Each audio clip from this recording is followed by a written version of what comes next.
Well, hello, everybody. Welcome to the Kr8tom Gals. And a shout out to all of our new viewers that are here with us today. We appreciate you joining us. This is an independent, opinion-based panel where everyday Kr8tom consumers come together to discuss headlines, react to publicly available hearings and media coverage, and share our personal perspectives. We're not insiders and we are not lobbyists. We are consumers, and we believe that everyday people deserve a voice in the conversation about this plant that we call Kr8tom. Each week, we look at what's being said about Kr8tom, who's saying it, and whether it lines up with the publicly available facts. Sometimes we agree, sometimes we don't. But what you always get here is honest reaction and lived experience. So, my name is Madeline Sklar. I host this live stream series, which we've been doing every Saturday for well over 2 years. We come together to watch videos and talk about it. I also host the Kr8tom Stories podcast and the Kr8tom Real Talk community. I've been a daily Kr8tom consumer for nearly 7 years. My anniversary is coming up. I'm so excited. And this is a plant that helps me manage my chronic pain, and it has really significantly improved my quality of life. That's why I do all these things on my own time, out of my own pocket, because I believe so strongly that people need to know about Kr8tom, because I spent 9 years in pain management. Nobody ever talked about it. And there's just something wrong with that. You know, we need more people educating and definitely advocating. So a quick note before we begin. This live stream is for educational purposes only. We are not medical professionals here. We are not giving out any medical advice. We're sharing personal experiences and advocating for responsible legal access to Kr8tom. All views expressed here are our own. If you'd like to stay connected, be sure to join our weekly newsletter. Go to kr8tomrealtalk.substack.com. I'll have it in the ticker so you could jot it down later if you like. All right, let's bring up the gals that are here with us today. Plus, we even have a special guest. So, hello, Hi, gals. everybody. How are y'all doing today? We got Venus, Twinkle. We got Tracy here with us, special guest from the Kr8tom shop. So excited. And Robin Graham from Botanical Advocacy and Education is back with us. How are y'all today? Good. Doing well, good. thank you. I always love being here Saturday, and we all get together and talk, and everybody is in the chat. I just love Saturdays. I love all our groups. I do too. I do too. I love Saturdays because we just come together and hang out, and it's so nice, you know, to be around other like-minded people. I think you said it right there, Madeline. That's wonderful to start feeling each other's energy and getting excited about what we're doing and being with so many people that we can relate to. So thank you for this. For sure.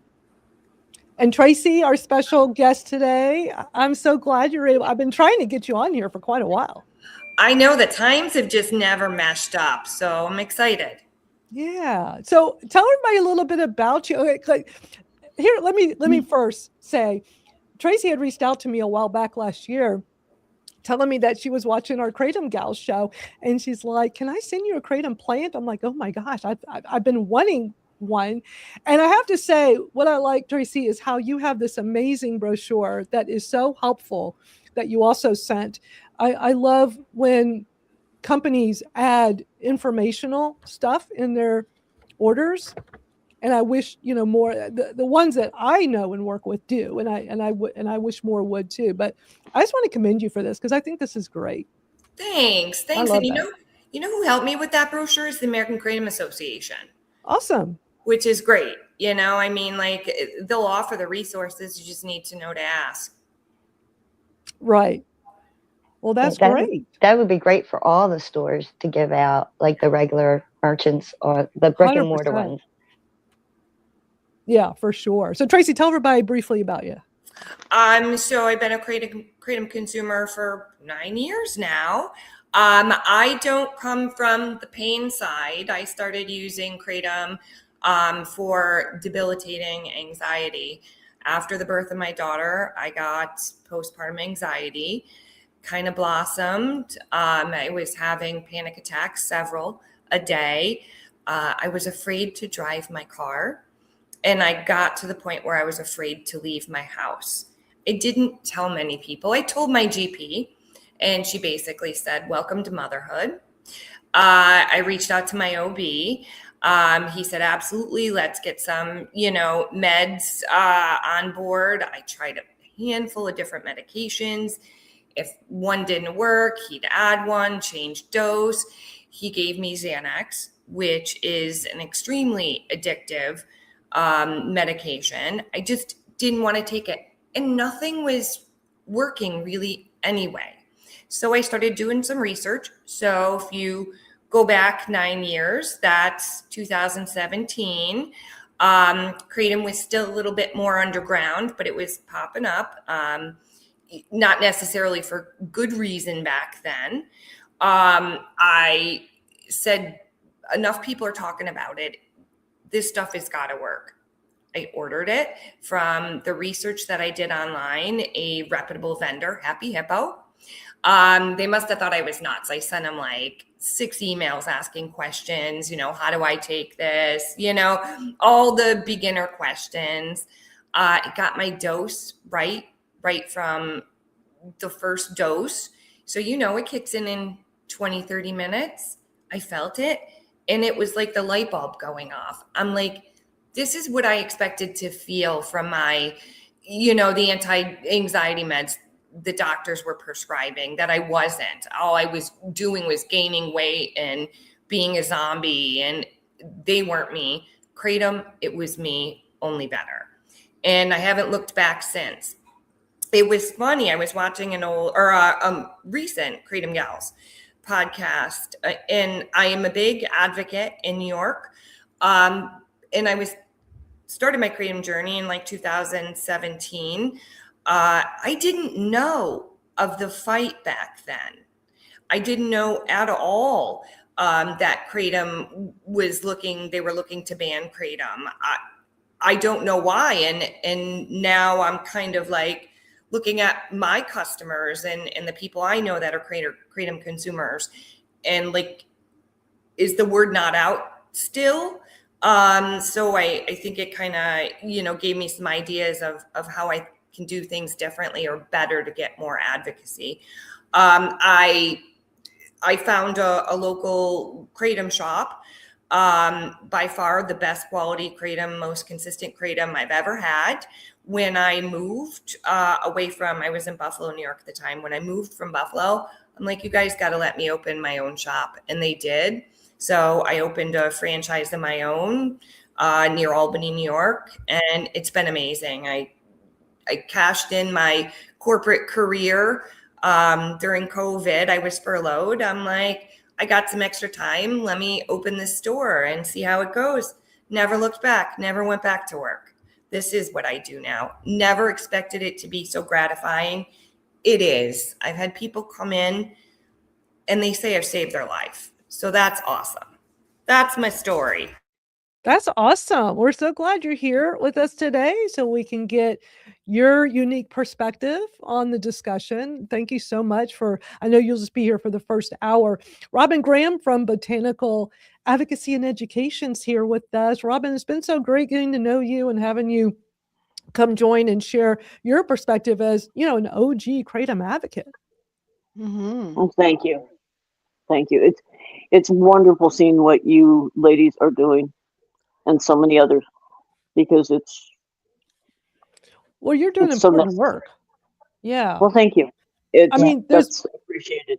There's a lot of important work that's been going on for years, yes. and we highlight it all, Yeah, and everybody that does advocacy in this arena needs to take a bow, because we've kept it legal to now.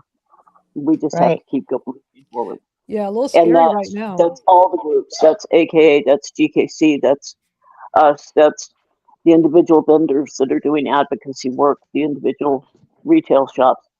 Everybody needs to say, yes, we did this. Now let's do more. Exactly. Yeah. It's great seeing all this grassroots advocacy happening. I love it. We've needed more of it over the last few years, and it's just so great seeing people come together and they are speaking up and speaking out. And it's great seeing. We have to quit being afraid of the stigma. Yes. Come on, guys. We've been doing this for well over 10 years. Those of us with BAE, 12, 14 years. We can't hide. Mm-hmm. I am a proud Kratom consumer. I have been from the first time I consumed it, and I will continue to be, because I've got nothing to be ashamed of. Right. Kratom is a natural botanical plant that is put on this earth for a reason, and we happen to be among the lucky few that have found it. Exactly. And now it's up to us to protect it. Right. That's exactly why I advocate when I lost access to pain management because of ridiculous government policies that affected so many of us that never had addiction issues, that got caught up in this crossfire of this war on drugs that was not an issue for so many of us that suffer from debilitating pain. And when I found out about Kratom, I'm like, how did I spend 9 years in pain management and I never heard anybody talk about this ever? And I'm like, that's wrong, and I'm going to do something about it. I've been in digital marketing for 30 years. I have a lot of experience with podcasting, live streams, social media, and also now these days with AI. This is kind of work I do, and I still work. I'm not on disability. I don't need to be because of Kratom. If I did not have access to Kratom, if I was still in pain management, taking pain meds, by now I would definitely have to get on disability. And I don't want to. I've been self-employed for 30 years as of last month. And that's just so amazing to me. And I want to, that's something to be very working. proud of as well. I am. I want to work as long as I can. And Kratom, this plant allows me to. And it's amazing. It's like, I'm not going to be quiet about it. I'm going to let people know. I tell my doctors, any doctor I go to, I tell them. And I try to tell people, I understand a lot of people say they're not comfortable talking it with their doctors. I get it. But I like to say, I talk about it with my doctors, and it allows me to start a conversation about it. And most of them have never heard of it. And for me personally, if I went to any medical professional and they didn't like it, and I've heard those stories from people, it happens. If I had a doctor say, well, I'm not going to treat you, and I'll say, bye, I can go get another one. Like, right. I'm paying you, not the other way around. Exactly. So I'm very empowered to help change this narrative and try to help people in the medical profession to learn more about Kratom. And my primary doctor is so on board with this. She didn't know about it until me. And I every time I see her, which is at least once a year for an annual checkup, I always remind her that, I don't take opiates. I take natural Kratom. I just drink a tea. And I'm able, and she sees how well I do. And it's just, I definitely have seen like she is impressed and intrigued, and now she's being educated instead of getting all this misinformation that's out there. Well, and I think we also need to be cognizant, because I can remember back in the early days, people saying, well, you're so strong for Kratom, you're anti-opioid use. No, we're not. We're pro-choice. And for so many people that don't even have the option of opioid or benzodiazepams or SSRIs, this is an option. For those of us that choose not to use those, this is our path. This is what we have chosen. And that's the big thing, is we are reasonably intelligent adults that need to be responsible for ourselves, take self-accountability, and make choices that benefit us, that don't harm others. Absolutely. And well said. We have to quit pointing fingers and blaming, and we have to agree to work together. Yeah. Because prohibition is not the answer. Right. And Twinkle, tell everybody a little bit, just briefly, about you and what you did this week. So I'm Twinkle, and in the chat, I'm there, Stronger Than Pain. I'm a healthcare advocate, disabilities, rare disease, incurable disease. But this week I went to the Capitol in Sacramento, and that was for the 1088, AB 1088, and testified there. It was a good day. Awesome. You did so well. It was a good, thank you. Yeah, we're going to watch. Everybody did well, and I appreciate you. Thank you. Yeah, we're going to watch that California hearing later, that California Senate Health health Health committee. committee, California, Yeah, the it was Senate Health very Committee. interesting. Yeah. It's very interesting. Was informational hearing. Yes, Very, it was. yes, yeah, it was just Yeah. informational. But what I like about these types of hearings is us as consumers and those that are advocating, we can learn so much by watching this and see Yes, how is it being talked about, exactly. and seeing people like us, everyday consumers, like you, Twinkle, getting out there and speaking out. So many people in the community say, I want to speak out. I want to go do this. I just don't know how. Like, what do I do? Mhm. And Robin, that's why I Mhm. love your organization, because you will help anybody that needs it. That's incredibly Mhm. Yes, important. ma'am, exactly. Because not everyone is comfortable doing it. And a lot of people have anxiety and fear. We'll Mhm. help you with anything we possibly can, because we all deserve to have our voices heard. Yep. I always felt like that's what has been missing in the Kratom community for so long, was just having that hand holding with how to advocate. And I just love all the stuff you all are doing. It took me a long time to kind of figure out how to do the things, you know? And that's Mhm. why I like just more of this grassroots, everyday consumers helping everyday consumers. It's Yeah. it's what started the whole thing, so Yeah, it's time to go back. Yep. That's how we're going to finish it. that's right. And it has to be, again, I can't say it enough, it has to be a cooperative effort with the lobbying, with the strong legislative work, with the grassroots. It's not a one punch, it's a 1, 2, 3. Right. Right. And Venus, tell everybody a little bit about you. I'm Venus, I'm Kratom Butterfly, and I'm pointing because my screen's over there. And I'm a 9-year Kratom consumer, and I consume Kratom for my chronic pain, both mental and physical. My doctors are thrilled. I've had the same therapist for 25 years. And so she's been able to see me from at my worst, getting better and better and better until now. So I'm hoping I can get her to write me a letter or testify when the time comes to go to Delaware. But I just Mhm. love being able, because without Kratom, I wouldn't be able to sit here and do the show with all of you. And I appreciate you, Madeline, taking the time that you take to do it and to have prepare everything for us and just to get us out here so we can get our voices heard.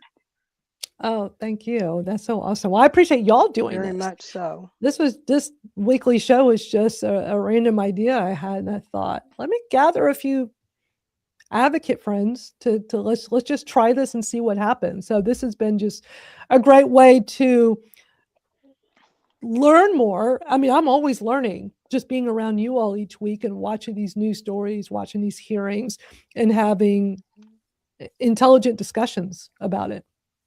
And I think it's just important to be doing. Very And much so. and not debates. Like, this is not a debate show. This is everyday consumers coming together to talk about Kratom, to watch some videos and discuss our take on it, even Mhm. though sometimes they're differing takes. Not always, usually. I don't know. We just have a lot of like-minded people that come here. And some of us have learned so much through this process, especially Twinkle, just learning so much about your journey in the last like year or so, where Mhm. you consume natural kratom, but you Mhm. also add in what you call your nibbles of 7-OH, Yes. Yes, I and do. learning more Yeah. about chronic pain patients who are getting great benefit. And as a reminder, people watching that are like, I got both sides. Like, you get the 7-OH people that think I just want it banned and I'm so anti. I'm like, no, I don't consume 7-OH. I have no need to. Natural kratom works great on me, and I'm very happy with it. But I don't believe in prohibition. I already came from that environment in pain management where they've Right. taken away from us.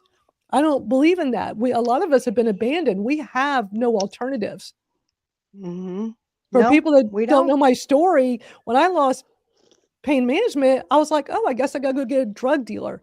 Like, what? That is crazy, crazy.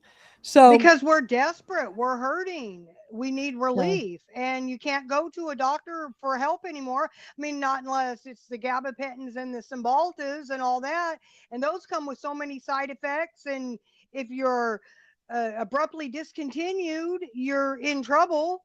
And I've been there myself. And it takes a long time to recover from the withdrawal of those. And yet all we talk about are the opioids or the 7-0 being adverse and all this, when most everything comes with a side effect anyway. Right. So I mean, Yeah. Well, we've learned a lot about, your experience. But I don't know. I feel like doesn't matter what I say, people on both sides don't seem to understand my position, and it just boggles me. Well, I think I'm very clear. I wanted to say that Twinkle changed my view on 7OH, oh, thank actually. you. Mine too. Yeah, I just hear terrible story after one after another, Yeah. customers saying, like, I didn't have time to stop in, so I used the gas station. The guy recommended it, said it was Kratom. I thought it was an extract, and now I'm hooked and can't get off. That's the story I'm hearing. So I'm like, it needs to come off the shelves, and what it's doing, I think, in part to the Kratom community. But there's a need for it. You know what? Yeah. We've fallen down when it comes to treating pain. We went from a place where we overtreated pain to now we criminally undertreat pain. Yeah. And 7OH they're proving it's way less dangerous than traditional opiates. Like, it may be a good middle ground for those that struggle with chronic pain, that there's that big gap and hole. I hate to say, when they say even the FDA make it a Schedule 1. Why do we have to go to a Schedule 1? Aren't there other options out there? Can't we cap it at a small dose? And at that point, that's what I would like to see, is it Yeah. just capped at a smaller dose and remain available.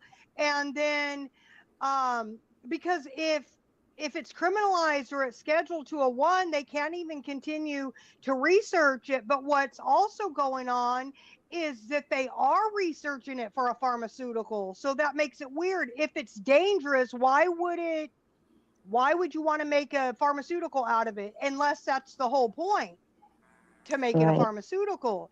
But then the pharmaceutical would, for the people that still have the barriers to care, then how are they going to get to the doctor to even, take care of themselves? So I mean, the same thing is going to happen that happened with opiates. They're not going to prescribe, at all. Exactly. So, can't we look at a Schedule 2, 3? I don't, or cap the amount, at a very small amount. And then if an adult chooses to take way more than that small amount, that's a choice, that's a choice. And then that's that's where the responsibility and the accountability comes from. That's right.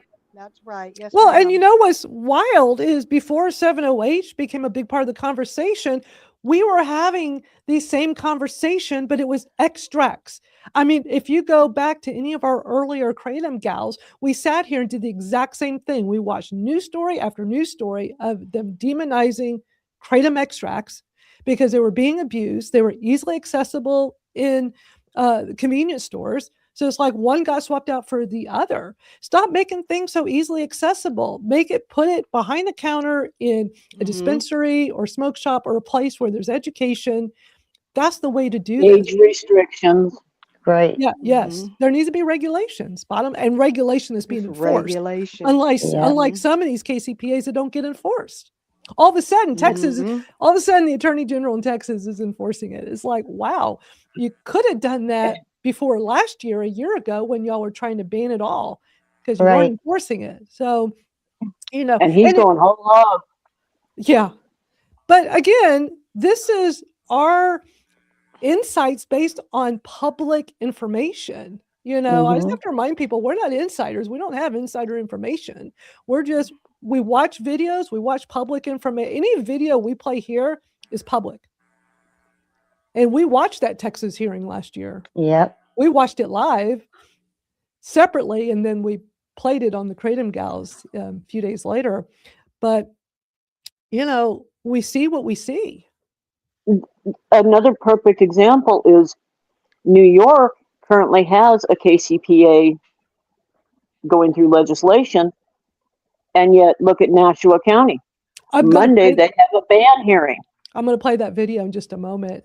Tracy, how is that near you or no? Yeah, Nashua is a couple hours away, but New York the governor just signed late last year an age gating, so 21, and labeling requirements. And basically the labeling requirements are the FDA disclaimer and a warning about some of, like may cause seizure and including death. To me, it didn't go far enough. They could have really instituted something more along the lines of a KCPA where, there's requirements for lab testing and the 7OH, like amounts.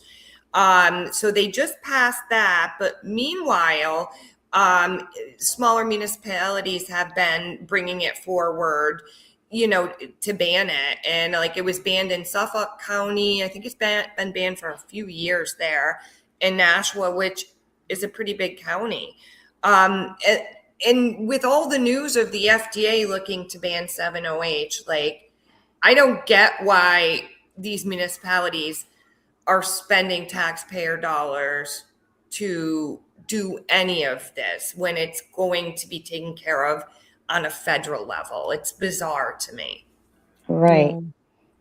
Yeah. And now in New York, there's more ban bills. There's more different KCPAs in legislation. I doubt they'll go anywhere because they just signed legislation about Kratom. But like all of that is time and money that, we're paying our lawmakers, and it seems redundant. Well, this is a good time to remind everybody, go to botanicalae.org and you can see they have a listing of everything going on, updated as quickly as Robin, I don't even know how y'all are able. There's so much stuff here. Y'all are doing a great job keeping this updated. Very good. But New York, let's go to New York here. Yeah, look at New York. Look at all of these. Holy cow. Yeah, That's a lot. and we don't even have Nashua County on there yet. Wow. Because we just found out about it last night. So we Maryland's another one for those of you on that East Coast corridor. Maryland's got several bills coming out. Yep. They come up so quick. It's taken whack-a-mole to a whole new level. Right. It really has taken whack-a-mole to a whole new level. Yeah. And I think the California hearing, they said something that was really telling. We need money, and this is a way to finance. But, and Robin, you would probably be a good one to answer this question. Correct me if I'm wrong, but there's a lot of distributors in the California area because the seaports and things like that. So what happens to the industry as a whole if they ban it in California? I wish I had that answer. It's above my skill set right now. But it is an excellent question because the way I look at the bills, if they're banning it completely across the board, how can they even allow importation? And that's one of the ways we kind of fought it many years ago in New York and New Jersey was, you guys have ports. How can you ban something that's coming into your ports? So I wish I had that answer, but I'm more than willing to say that's not one I have yet. Yeah. Exactly. Yet we will. Yeah. Mm-hmm. Yeah, I definitely recommend everybody go to the link on your screen there, go to botanicalae.org. And if you go over to, there's a section in there called call to action. You'll see they've got just the page I was just showing. There's so much information. You can check in on your state and see what's going on. While we have Tracy here, I'm going to play that Nassau County video. That's very interesting. And I'm not sure if everybody's seen this yet. So let's play this and share our thoughts. Hi, I'm Nassau County Legislator Arnie Drucker, and I'm standing here in front of a dairy barn in Bethpage. There's a lot of bad stuff on the shelves of these dairy barns and other convenience stores in Nassau County, and I really want to get them off the shelves. This stimulant is called Kr8tom, and it's affecting my community and your communities. It is highly addictive, and we need to get rid of it. Last summer, a constituent contacted my office and wanted to meet with me to bring to my attention a very, very dangerous stimulant that's sold in convenience stores that her son had gotten hooked on in an effort to try to help him study, as he was a very promising college student. This substance got him so hooked, it destroyed his life. He had to drop out of school. He went through withdrawal symptoms like a heroin addict. And this particular product is affecting so many young people around. Governor Hochul is already aware of this and passed legislation to restrict its use to adults over 21. I think that's not enough. We need to ban it entirely from this community and all our communities. And that's why I've introduced legislation to ban it entirely in Nassau County, because there's no place for it here. It serves no medical or therapeutic purpose whatsoever. Okay, well, That's infuriating. what are y'all's thoughts on that? If he can walk in there and say all that, he can walk in there and do the regulations and take out what shouldn't be there and leave what should be. And insist on education with sales and Right. consumption. So I hate that they all lean on that phrase. It serves no medical or therapeutic benefit. Well, that is one category that the FDA uses to assess who regulates it. You know, and it's not regulated by the FDA. Neither is that whole no product on that whole wall in any Walmart, grocery store, those supplements, your Flintstones aren't even, recognized by the FDA. So they're twisting it and using it as a scare tactic, which, and it's been, I see it come up in every hearing too, that particular, it doesn't fall into that bucket, but they're not specifying that there are different buckets that, it falls under the botanical supplement bucket, that the FDA doesn't garner at all. So I don't like the guy, first of all. I think he rubs that. I don't know how he's an elected official. He rubs me the wrong way just from get-go. Well, exactly. Well, I hate that it's always. They talk about no medical value. Ashwagandha. How many people have this in their home? Yep. Me. State's right on it. FDA has no. Exactly. Come on, guys. Yep. We all consume supplements that are not. They're in the cupboard that are not have not been reviewed by the FDA, and they don't put their exactly. Yep. And I'm bothered that they're always referring it or comparing it to heroin, yet he's calling it a stimulant, but then no medical value, or I'm paraphrasing, but it's always they got to go for the big word, the heroin reference to scare people, and I don't know. And that's why all of us have publicly stated education. And I'm not saying that education has not been done up to now. I'm saying it needs to be on a broader level. We need to do more education, better education to everyone out there, so that we aren't continually facing the same negative stories, the same negative media reports, the same ill-intentioned, ill-informed legislators trying to ban a substance that is safe and has been proven safe. Come on, it's been around for thousands of years. You think they wouldn't have gotten rid of it by now? Every single hearing that I've sat in on, there's always one lawmaker that said, I'd never heard of Kr8tom up until this bill. And well, there's a reason why. It's been here for 50 years in this country. There's a reason why it's safe. and they're reckoning it to some big epidemic. First of all, there's an estimated 25 million kratom users in the United States. It is not a fringe substance. Plenty of people use it. I mean, that's what the population of Texas and like in another state, that's a lot of people. So banning it would impact a lot of people. On the flip side, like it should be, in my opinion, a household word, something that everybody knows about, like ashwagandha, St. John's wort, all of those that, I mean, throughout the years, I think we've all looked at in the grocery store aisle. Kratom should be there too. That would be Moringa. Moringa is something like a $6 billion a year industry. Mm-hmm. They aren't attacking it. right. Yep. Exactly. But then again, they attack things that get made to The be low-hanging stronger. fruit. They Mhm. Extracts, again, going back to what I was saying before, were demonized heavily. We talked about it every week here for a long time because that's where all the negativity was focused on before 7-OH hit the market.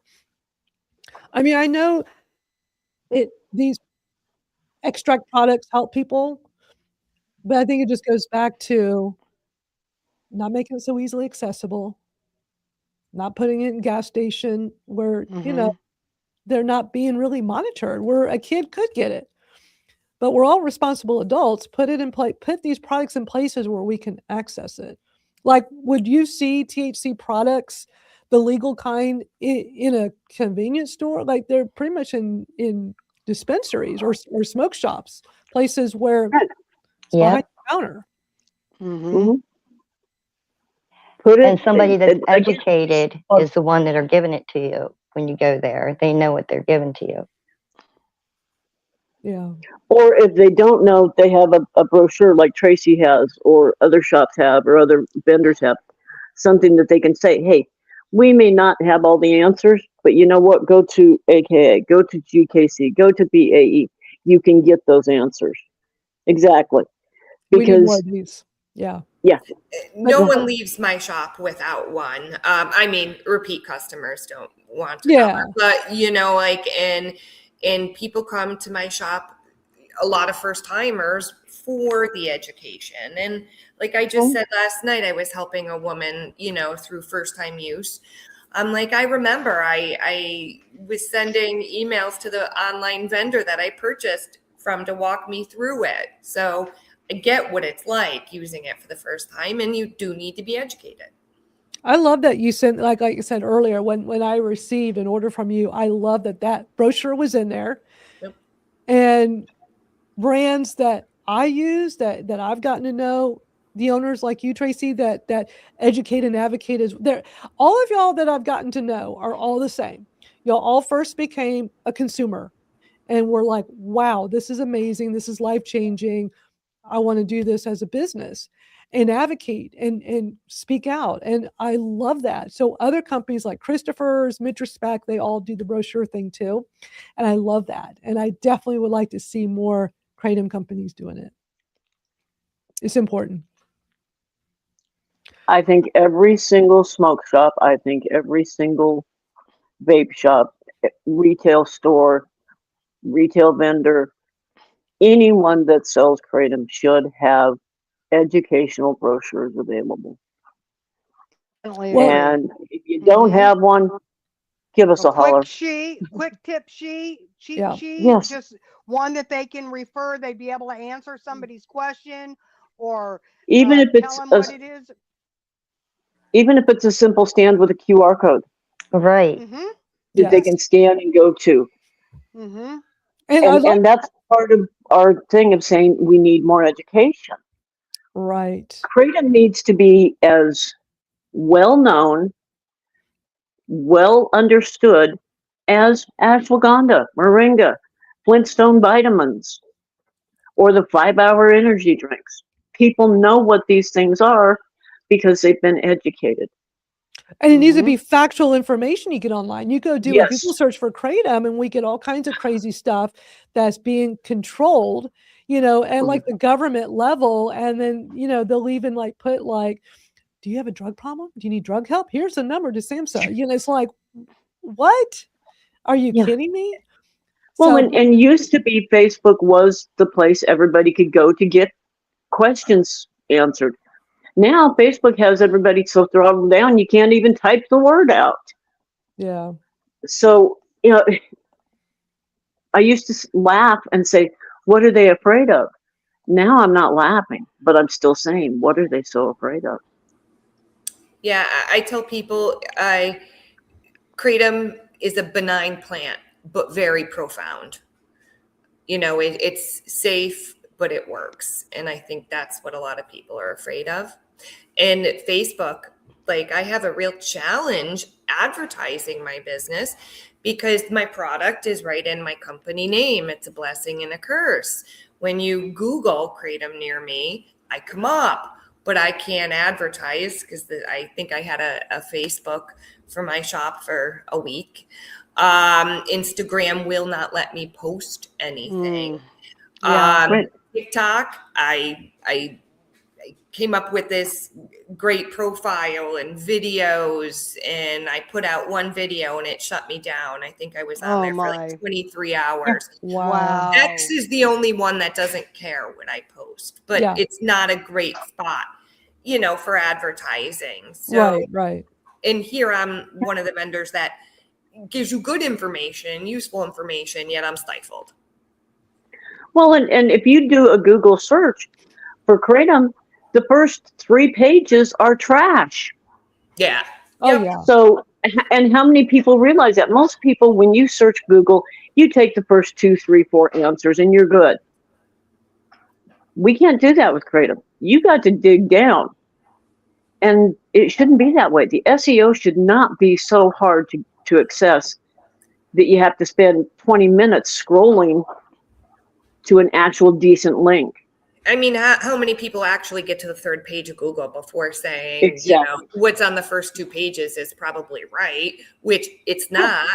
I tell people that all the time, like when they're still unsure about Kratom, okay, research it, but go to at least page 3 of Google because page 1 and 2 are incorrect. Even the FDA's website is really incorrect and misleading. Right. I do see some Kratom companies advertising on Facebook now, but they're just like photoshopping out the word Kratom on the packaging. And they're just doing it in a very strategic way. And I see them popping up.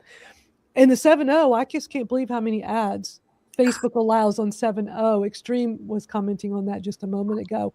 It makes no sense. And 7.0 products are heavily advertised on TikTok. I get them all the time. I'm like, they don't want me to talk about Kratom, but they allow these 7.0 ads. Well, and what's ridiculous is because we're all basically using smartphones and smart computers. Today, after getting off of here, when I go on Facebook or X or Twitter or anything, anywhere I go, I'm going to be blown up with all these ads. Yeah. So I can't talk about it. I can't post about it in groups I own, but you can shoot ads to me because of something I did. Yep, they can try to make money off of you, and you need to pay to advertise. So the socials are getting their money, but yet you can't try to educate on the other side of the coin. It's ridiculous. Right. Well, and that's exactly why a few years ago I started our Kratom Real Talk community.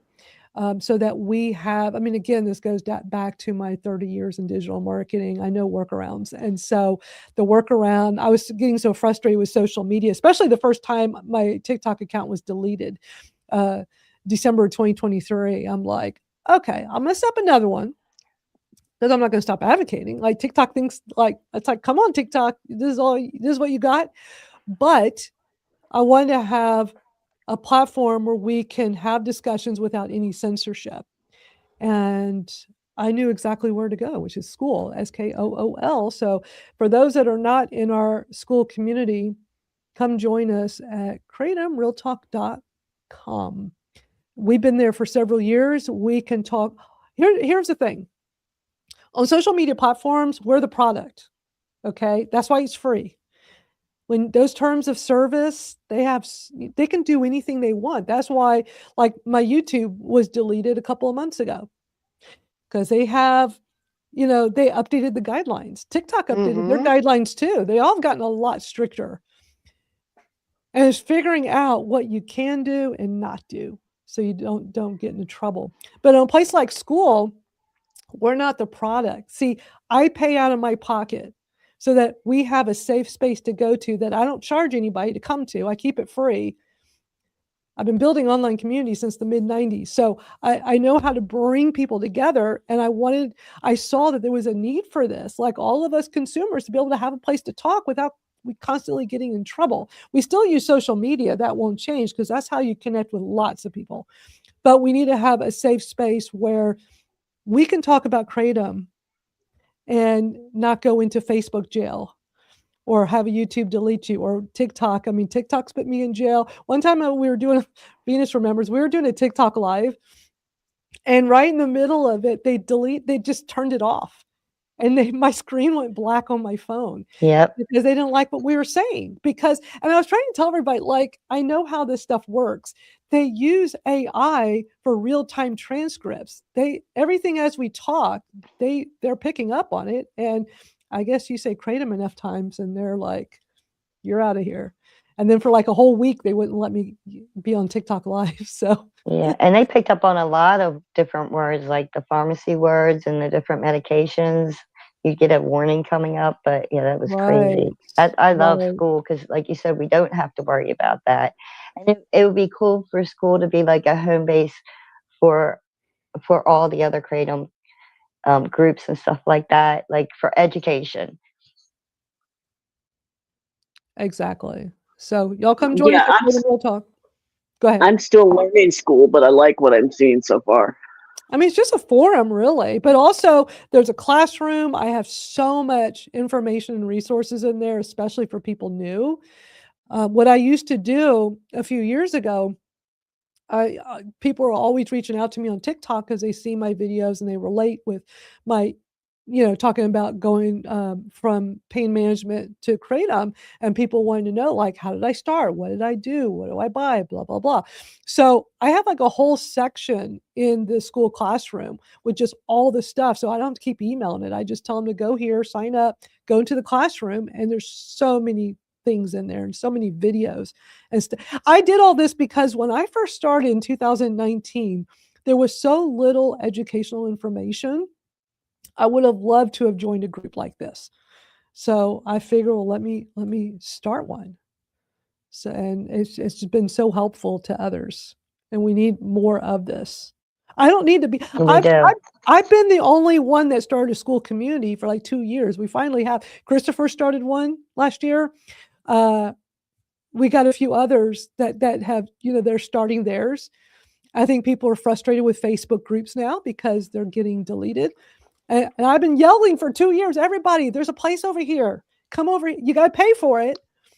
You can charge a fee for your community members. I don't think that's the way to do it. But school does now have a new plan that's only $9 a month for the community owner. So if people need help with this, let me know. This is what I do for a living. So I know how to do all this, and I teach people how to do this. Anyway, didn't mean to rant so much.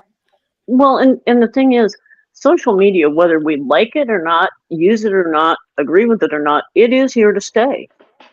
Oh, yeah. And we need to start making sure we're using it for our benefit. I've been yelling that since 2005 when I started teaching social media. But here's what's so funny, y'all. So I was one of the very first web designers in my city in the 90s. And back then it was so new, most people had never even heard of .com. And it was the same kind of thing. Like, people are like, they were so against it because they just didn't see, whereas I could see, like, this is going to be the future. And eventually everybody's going to have a web page. Every business is going to need one. And then social media, finally everybody gets on board. And then social media comes along, same exact conversations. People didn't get it in the beginning. I'm like, this is going to be huge. This is going to be how we all connect. And so it's knowing what these technologies are and how can you use it. Just like been helping a lot of y'all on how to harness the power of AI for your advocacy. I know Venus, you've like really gone to town with that. Oh, I love it. Because sometimes my brain just doesn't put sentences right. So I can say everything I want to say in the chat GPT and it makes it make sense when it comes back to me, but it's still saying exactly what I want it to say in my own type of tone and voice. And just finding information on there. I just love researching on there. Yeah. You do have to double check though. You do have to double check. Absolutely. I was going to say that's when I start to get frustrated because it's like, okay, I can spend an hour digging the old school way, or I can spend an hour and a half doing AI and making sure it's correct. So I'm in that. I'm learning AI more, and I acknowledge what it can do, but it's like I don't want it to be nice to me. I don't want it to apologize because it didn't do what I said. You can tell it to stop doing that. I can show you how. I just find what I told you to find and give it to me and make sure it's right. Because otherwise I'll go do it myself. Yeah. And that's an issue that we encounter a lot, because when we're given information or we come across something, then it's a case of, okay, we need to go verify that that information is correct. We need to check the links. We need to check the phone numbers. So it's extremely time consuming to put up, a 10-sentence paragraph on the website, but it has to be done. Yeah. Because we don't want anything wrong going out. Yeah. Right. So, yeah, patience is not my strong suit. I'm the first to admit it. If I want it now, and I want it right. And if you can't give it to me now, right, then I'll find another way. Right. Love it. Tracy, are you able to stay a bit, or do you need to get running? I need to go to work. Okay. We're so glad you joined us for the first hour. Joining us. Thank you It so was much. wonderful meeting you, Tracy. Thank you so much. Hopefully Thank you so schedules will much. loosen up in a bit and I'll be able to do this more often. That would be great. We'd love to get Nice. you back on as a guest Wonderful. sometime. Definitely. Thank you, I'll Tracy. hop in and watch it. Okay. Sounds good. Nice. Bye, guys. Thank you. Bye-bye. Bye. That was great having a special guest today. Very much so. I was like, a little while ago before we started, I'm like, man, I don't have my old YouTube where I had all the videos of everything. And I'll have the video somewhere. I just have to go dig for it. But I made that really fun video. She sent me a Kratom. She watched one of our Kratom Gals episodes, and then she reached out to me and sent me a message saying, I'd like to send you a Kratom plant. And we always talk about it here, right? Yeah. The Kratom plants. I know Christopher got some, and his look great. Every time he sends pictures, his are so healthy. I told everybody, I said, I do not have a green thumb. There's not going to be a lot of hope for this, but I will try. And Tracy gave me instructions. I'm like, I'm going to do this. I made fun video and I played it here. I'll have to see where I put the video because I want to put it on this YouTube channel. But I tried really hard. It was fun while it lasted. It was really cool. So, and it was exciting when she said she has numerous shoots and plants, and because I have a black thumb, I have usually, can I send this to this person and ask them to baby my plant and take care? Kratom plants are tough. They're tough. That's what everybody I've got says. some real gardeners that have said, I tried, I couldn't keep the thing alive. So I just figured that's somebody else's gift, not mine. Yeah. But I'm going to keep trying. I just want to try it when I kill them. I want to try a natural leaf. That's the intentions. Like, I want to I know everybody says, it tastes nasty when you chew it, but I still want we've talked about how it'd be fun here if we all got ourselves a fresh Kratom leaf and we tried it. Although we probably shouldn't try it on screen because who knows, YouTube might not like that. Yeah, definitely. YouTube. And for those who are wondering, go ahead. One of the early board members, and one of the original board members of AKA, Will, has Kratom trees, and he gave us a fresh Kratom leaf. It was a wonderful experience. It's totally different than what I expected. I'm used to, I describe Kr8tom tasting like hay dirt because I Yeah. grew up on a ranch. That's the most common descriptor I can think of. The leaf is much more fresh, but also a little bit bitter. And it's a totally different taste. It's a totally different feeling. And the response my body had was different. Hmm. It was a little less intense than what the Kr8tom powder does. Does it help with the pain? Yes, yes, it did. But you're not ingesting, you're just chewing it and spitting it out, I right? chewed and swallowed. I Because chewed and swallowed. because like extracts typically don't work on me. I've Right. tried like the traditional brewing of Kratom, and what works for me is ingesting the plant matter. So when I do the swamp water method, I'm not a toss and wash girl. I would never be, but I've been consuming it every day, 4 times a day for almost 7 years. I'm so excited. I'm like, wow, it's gonna be 7 years in March. And I have found with all the different experimenting I've done over the years, if I ingest a plant matter with my swamp water tea, it works phenomenal for my chronic pain. But if I try brewing it, and I've tried brewing it different ways, we've had people jump into school and give us pointers and stuff, and I've watched plenty of videos, and I just don't get the pain relief. So for me personally, I've determined the plant matter is what's really helping me, and that would probably explain why extracts don't really do much for me. That's me. I am a toss and wash person, but I have tried it, brewed up in tea. I have tried just mixing it with a liquid and drinking it through the day, and those things just don't work as well for me as toss and wash does. And I it's wish- figuring out what works for you because we're all different. Right. And I Well, love and that we I can think do that's- that because of Kratom, that it allows us each to do whatever works for us. And we have so many different scenarios, but the ending is the same. We get relief. Right, Mhm. and that's the big thing. People, we have such a convenient society now. It's all so quick. Everything is fast. Yep. And Kratom is not a one size fits all. We have to spend some time with our bodies and ourselves and figure out what works, which way works, which kind works, and how much. And I think that can be frustrating, especially to new consumers. They're used to, here, take a pill and you're done. Okay, oh, take 2 pills and you're done. Mhm. Kratom is not that way. No.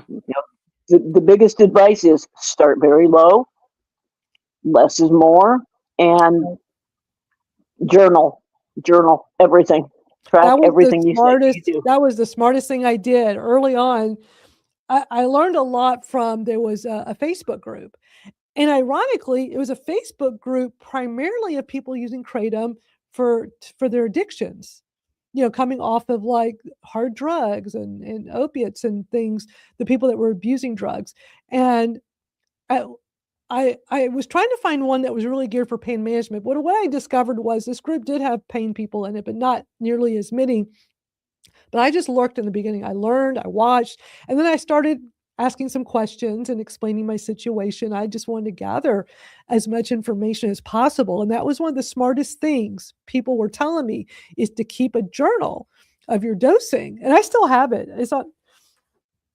I still keep it on top of my desk because this was life changing. I just had found like this little empty journal thing, and I just wrote with a Sharpie Kratom, and I put some notes from when I was learning on the Facebook group, and then I wrote day 1, Saturday, March 30th. And I jotted down everything I did and how I did it. Not super detailed, just like which one I took, how much, and how I was doing it. Like my very first one said I mixed it in hot water and added chocolate milk. Because everybody said it tasted bad. And I'm like, well, chocolate milk people said chocolate milk was a good way. And I still had a lot of pain. I'm writing down, I had all this pain still. My pain level was at an 8, and I had not taken pain meds since the night before. But I did put down I was 10 hours opiate free. That never happened because I have really debilitating pain. And then, I tried again, still had some, but this is what helped me figure out, because then I switched to OJ. And I found that with orange juice, I did a lot better. And then I tried capsules. I was like, no, capsules didn't work on me. I remember people saying poke holes in them. And I even wrote down, I poked some holes. My back hurts and is radiating. But I put good news, 25 hours since pain meds. I was so proud of myself. Oh, That is Wow. amazing. And this And was amazing, to just keep notes of what I was doing, how I was doing it, what time it was, what day it was. And over time, I figured it out. I know some people, the very first time they try Kratom, is magic, and that's awesome. A lot of us, it takes trial and error. And if it's because of this, I was able to figure it all out and look at my notes. I'm one of Mhm. those that the very first time I took it, well, technically the second, because the first time I tried toss and wash by what somebody told me online and was a failure. So technically the second time I took it, because I mixed it with peanut butter, and I started with just under half a teaspoon, and that's been my dose ever since. Nice. But I even knowing that, I still kept a journal because I realized every time I would have something from a different vendor or have a different strain, I would have a different reaction. And it took a while to get to know what that was going to be. So being able to go back and look at that and go, okay, this is what I did and this is where I've come from. Mhm. I would keep that journal forever, Madeline. Oh yeah, I love just having it on my desk because it reminds me of where I was and how far I've come. And because of this plant, I'm able to live a very completely different life. I know I don't look like I suffer from debilitating chronic pain, and debilitating is not even a strong enough word. Like with high-powered opiates, Oxycontin, Percocets, day in and day out, gabapentin, muscle relaxers, all of that daily, high doses, because I process quickly. I did the pharmacokinetic test. The doctor was smart enough to have me do that. And still, on a good day, my pain level was usually a 7, sometimes a 6, not very often, but usually a good day be 7. Most days it was an 8 or 9. Sometimes I'd be at the doctor saying my pain level is an 11 today. Like it really bad degenerative disc disease in my neck and back. And with Kratom, like I am so comfortable sitting here. We've been here for just over an hour, and I'm very comfortable. And it's because of Kratom. If I was still in pain management taking opiates, I would not be able to sit this long. No, me either. I Thank wasn't you, even God. upright at all when I was on pharmaceuticals. And I just found my journal. Every once in a while, I'll find one from around the house from 20 years ago that I opened up, and it was just so depressing, talking about like every hour, I don't feel better yet. You know what I mean? I just took my medication. When's it going to work? And it's just, I still can't read it all because it still affects me. And I'm just starting to be able to journal now again, just because journaling all that horribleness, I just didn't want to do it anymore, you know? So, Yeah. Well, let's watch the California hearing. It's kind of long. I don't even the parts I want to play is like over an hour, but I think we'll have to get. I think what I'm gonna do is I'm gonna first play just the intro. So this is the California Senate Health Committee hearing. There's just an informational hearing. There's no voting or anything, but the public was invited. So they had expert testimonies. They had advocates. Twinkle was there. Twinkle spoke. Uh, really interesting information. I thought it was. I haven't watched all of it, but I've watched a big chunk of it. I'm going to start the intro just so everybody's aware of what this hearing was about, and then I'm going to skip ahead to when there's the pro Kratom testimony, because they did a lot. Were you there the whole time, Twinkle, for the entire thing? I was, yeah, the entire Because it was hearing. this video is 2 hours and 35 minutes. Yeah. It's long. And I will have the link to this video plus the Nassau County we watched earlier. I'll have that over on my YouTube. I know plenty of people are watching on X right now, but for those on YouTube, and if people on X want to see the links to these, you'll need to go to my YouTube channel, Kratom Real Talk. those of you that are here on YouTube, just check back later and I'll put it in the description for this video. But I definitely encourage people to watch as much of this as you can, but I'm just going to play parts that I think are really good that everybody needs to be aware of, and hopefully this will inspire more people to advocate. We need more everyday Kratom consumers speaking out. If you can't, like I work, so like I cannot hop on all these Zoom calls. I can now, if there was, I know a lot of times with these in-person hearings, there's not much notice. If it's somewhere where you live, you make the greatest impact by showing up. And if you can't show up, call them up. Venus does Zoom calls with her reps, which is amazing. There's so much you can do. Yeah. Yep. And it's usually it has been an aid, but it just feels good to be able to be home in your room, and it feels like you can't get out and do anything, and realize, yeah, you can, you can That's get right. on Zoom That's and they will right. talk to you on there. And it can be about anything too. It doesn't just have to be about Kratom. Right. But yeah, talk to your reps at every level, local, state, and federal. You'll make the biggest impact. But when these other hearings are happening, these Zoom calls or just the different things that come up, no matter where you live, you can send an email. You can make a phone call. You can go, a lot of these Zooms you can go to. Sometimes they specifically say it's only for local residents. But a lot of them do let you come from out of state and get on there. Yeah. But do something. Like with me, we just found out that Montana is pulling a border pharmacy stunt to have regulatory hearings on this coming Friday. I live 4.5, almost 5 hours from Helena. It's winter in Montana. I'm not driving to Helena, Montana right now. Yeah. That's understandable. But I can do Zoom. I can do phone calls. I can do teleconferencing. Absolutely. And believe me, I will be. I'm a registered nonprofit in the state of Montana, and you want to try and ban this? No, I don't think so. I mean, at minimum, everybody should be empowered to go and email these legislators, whether you live in that community or not. Just know you make the greatest impact when you're the resident, you're the constituent. Is so incredibly important. And, there's lots of resources. There's American Kratom Association. There's the GKC, Global Kratom Coalition. There's Robbins Group, Botanical Advocacy and Education. We have lots of resources. Go sign up for everybody's newsletters, get information, and take action as you're able to. I email every time there's something that comes up. I'm on so many different emails and newsletters. When I see the action to take, I go take it, So. And take the time to email individual, right. unless it's a specific request saying email the committee here, do that, but then go in and take time to email your representatives, especially. Yeah. And the other thing I just started to don't do the BCC and blast, because 95% of the times that may get kicked out. Yeah, they send you back one of those mail demon things, that's what I call them.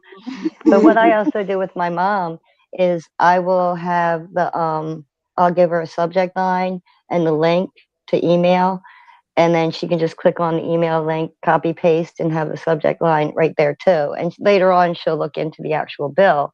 But that way, she's able to get emails to them too, because we really need family members doing that and showing them that it's not just us. We're not out for our drug of choice. You know what I mean? This helps us. And our families wouldn't be standing up for us if it didn't. Exactly.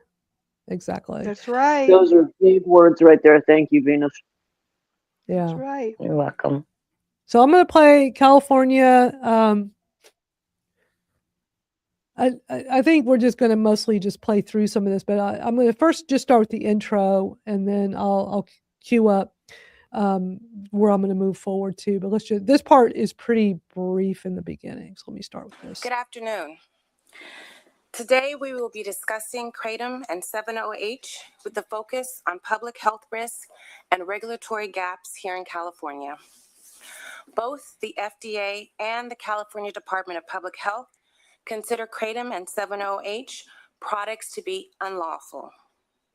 Yet you can still find these items on the shelves of smoke shops, vape stores, gas stations, convenience stores throughout this state. There have been bills attempting to regulate kratom over the last few years. One of those bills, AB 1088 by Assemblymember Baines, will be considered in this committee later this year. These bills have been at the center of conflicting claims about kratom and 7-OH safety and its potential for abuse. I hope that today's hearing will clarify what scientific evidence supports, as well as the medical community's perspective on these products. As legislators, our responsibility is to carefully weigh the risk and potential benefits of kratom-containing products and determine whether stronger safeguards are needed to protect Californians. I look forward to hearing from the expert witness testifying today who will help make us move our decisions forward. After our panelists have presented, we will have a maximum of up to 1 hour of public comment. With that, we will proceed with our first presenter, Dr. Igor. All right, I'm going to forward now because those that want to watch the whole thing, you can go, to the link. But I want to get to where we hear, a lot of the kratom information from, our side of this. And then there'll be some testimonies from the public as well. So let me get this queued up exactly where I want, because this is a live show. Let's see if it did it.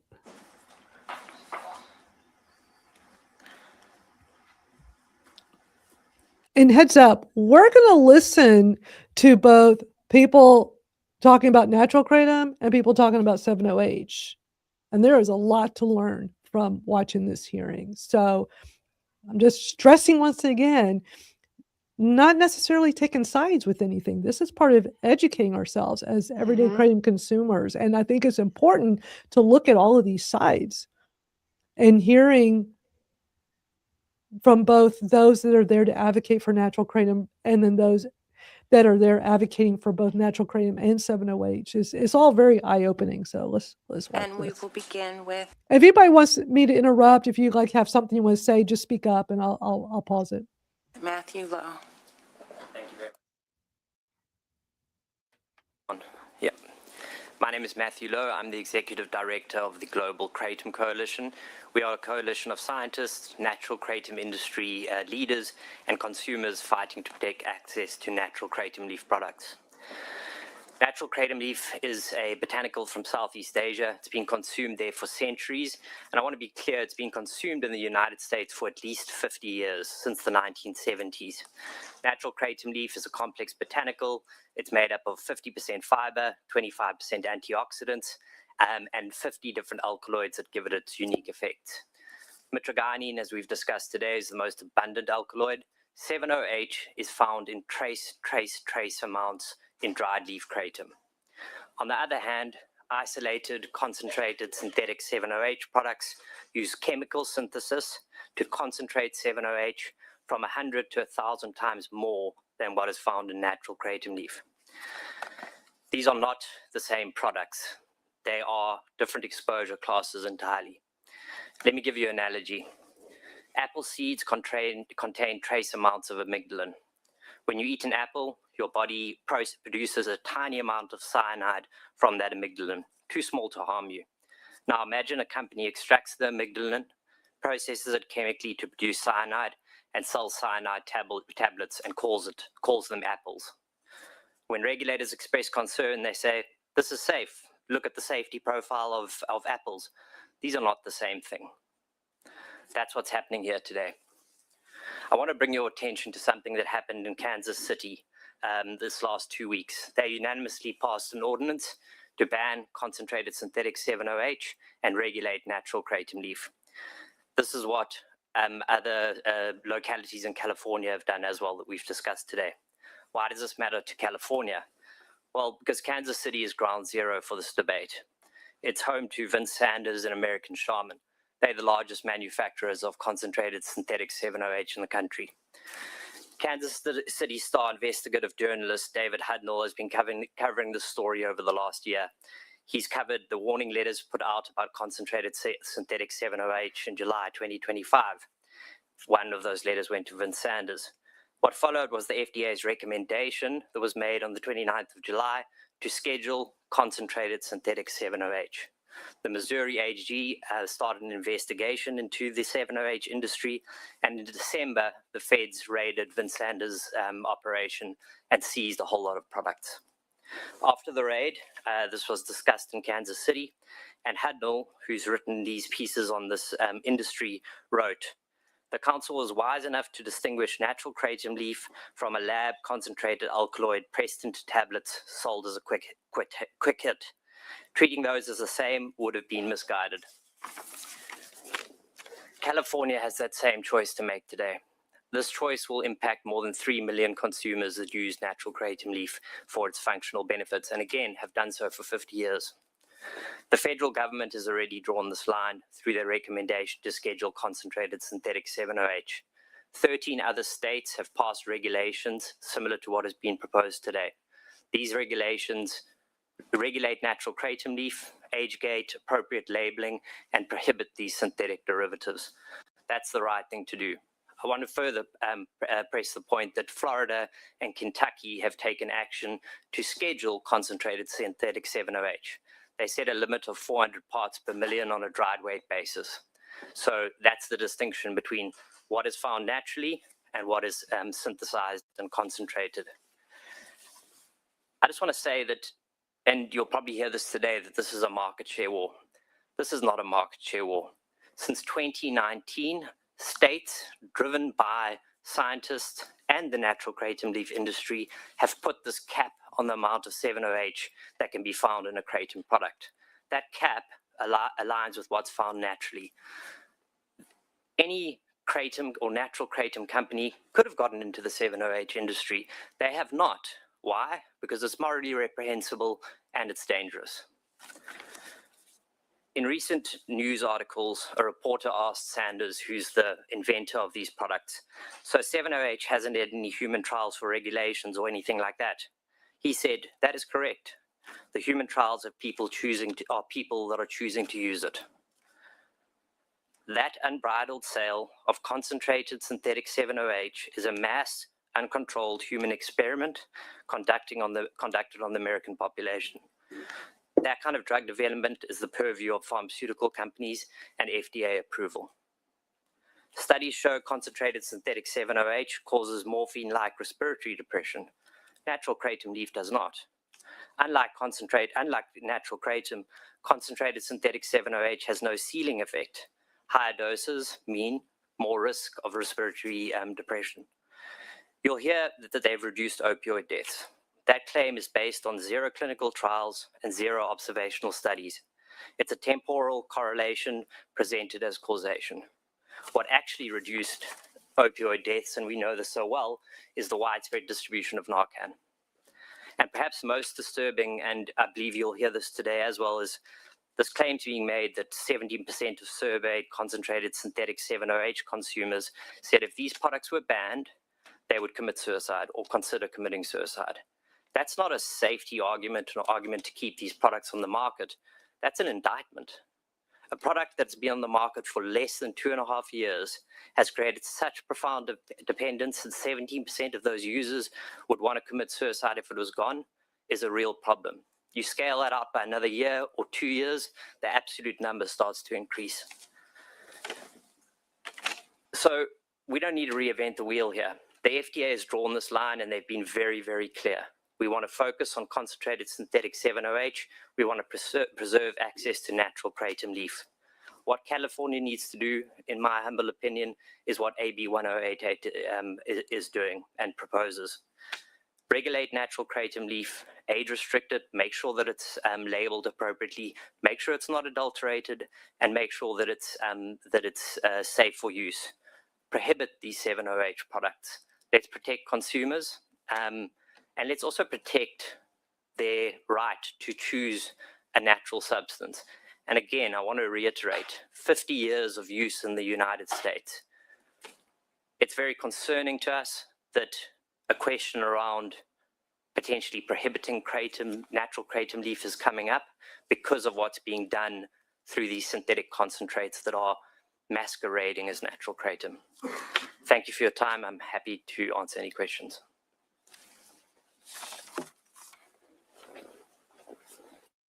Can you hear me? Is my mic on all right? Thank you.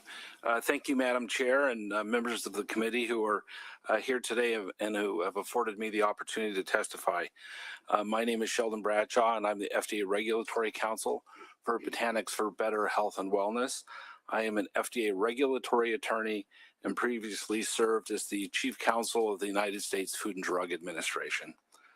Our organization advocates for evidence-based regulation of plant-derived products. As a result, we support efforts to ban chemically manipulated synthetic drugs that masquerade as botanicals, such as 7-hydroxymitragynine, or known as 7-OH, and support common sense regulations on, rather than a ban of, the natural botanical kratom. Such regulations would include age gating, testing, packaging and labeling requirements, particularly testing regarding the quantity of 7-OH in the product, and very clear requirements that has to be indicated on the package and labeling of the product. And perhaps most importantly, a requirement that these products comply with all FDA regulations governing the marketing of dietary supplements. Kratom is a botanical in the coffee family that has been safely used for centuries in Southeast Asia. It contains at least 50 unique alkaloids, the most predominant of which is mitragynine. At the outset, it's critical to understand that synthetic and semi-synthetic 7-OH is not a natural botanical and is not kratom. Importantly, the two can be distinguished. First, the misconception that 7-OH is kratom was perpetuated by the 7-OH industry, which often used vignettes of kratom leaves on their packaging, along with claims that their products were natural or contained kratom. The purpose of this canard was threefold. One, to mislead consumers who thought they were using a natural botanical with a long history of safe use. Two, to falsely suggest that the two products have the same safety profile. And three, to shift the blame for adverse events from 7-OH to kratom. Second, when kratom leaves are first harvested, they do not contain 7-OH. Post-harvest, trace amounts of mitragynine convert to 7-OH due to oxidation. Realizing this, entrepreneuring chemists, that I like to call bathtub chemists, began exposing mitragynine to toxic oxidizing chemicals. Think of the chemicals found in things like bleach, Drano, Pull Shock. These are oxidizing agents. They're taking these toxic agents, exposing them to mitragynine, and then converting that into a brand new chemical entity, synthetic or semi-synthetic 7-OH. A simple analogy nicely illustrates why synthetic 7-OH is not kratom. Imagine if a chemist isolated the primary alkaloid in coffee, which is caffeine, and then exposed the caffeine to toxic chemicals that converted it into a brand new chemical entity. I do not believe that anyone in this room would call that new chemical entity coffee. Similarly, semi-synthetic 7-OH is not kratom. To achieve the twin goals of banning 7-OH and placing common sense regulations on kratom, our organization encourages the state of California to join numerous other states in enacting laws that are frequently called Kratom Consumer Protection Acts. These laws would ban 7-OH and place guardrails around the sale of natural kratom. In doing so, would align California law with FDA's science-based efforts in this space. Those efforts have resulted in FDA recently calling for the scheduling of 7-OH, which it has specifically identified as illegal, addictive, and dangerous, while simultaneously allowing access to the botanical kratom. But importantly, and despite some suggestions that I've heard today to the contrary, FDA has not banned kratom. FDA has not deemed Kratom to be unlawful or illegal. When FDA took steps in July of 2025 to initiate the scheduling of the synthetic drug 7-OH, the agency took great pains to explicitly note that its actions were not focused on the natural kratom leaf products. Similarly, when FDA Commissioner Marty McCreary recently warned consumers about products containing 7-OH, he again specifically stated that they bear no resemblance to the botanical kratom that people have consumed for centuries. A decade earlier, FDA and the DEA considered whether kratom should be scheduled based on the 8-factor test set forth in the Federal Controlled Substances Act. The answer, it should not.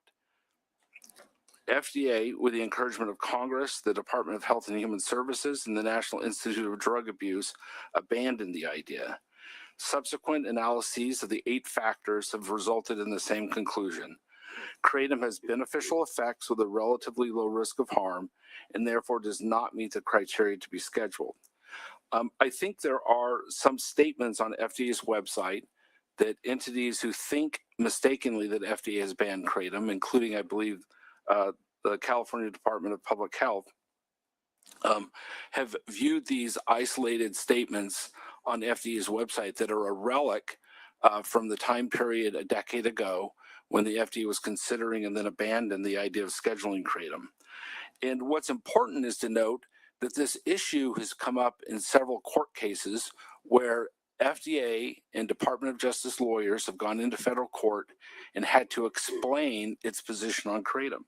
In 2003, in a federal case here in California, FDA and DOJ took the position that FDA does not have evidence that kratom was dangerous. A year later, in 2024, DOJ lawyers stated in federal court that the statements that the California Department of Health is relying upon were informal. I heard them saying that's the official view of the FDA, but FDA, under oath in federal court, said that those views were informal, non-binding, and did not go through any internal review. Those are the official views of the United States Food and Drug Administration, as explained under oath to a federal judge. Of note, FDA is actively studying the botanical. FDA's first study of kratom, which was completed in 2024, showed that the botanical was well tolerated in study subjects, even at high doses. The ascending dose study was in an adult population and used up to 140 milligrams of mitragynine, which is 7 times the amount of mitragynine in a typical serving of a commercial kratom product. Today, kratom is used by 23 million Americans to increase focus and energy, to provide a mild boost in mood and relief from minor aches and pains associated with physical activity. Researchers from numerous academic institutions, including Johns Hopkins, Columbia, Ohio State, and the University of Florida, have found that kratom has beneficial effects with a relatively low potential for harm. Only yesterday, Dr. Chris McCurdy, a renowned academic at the University of Florida, revealed the results of an NIH study that was just conducted, and it found that,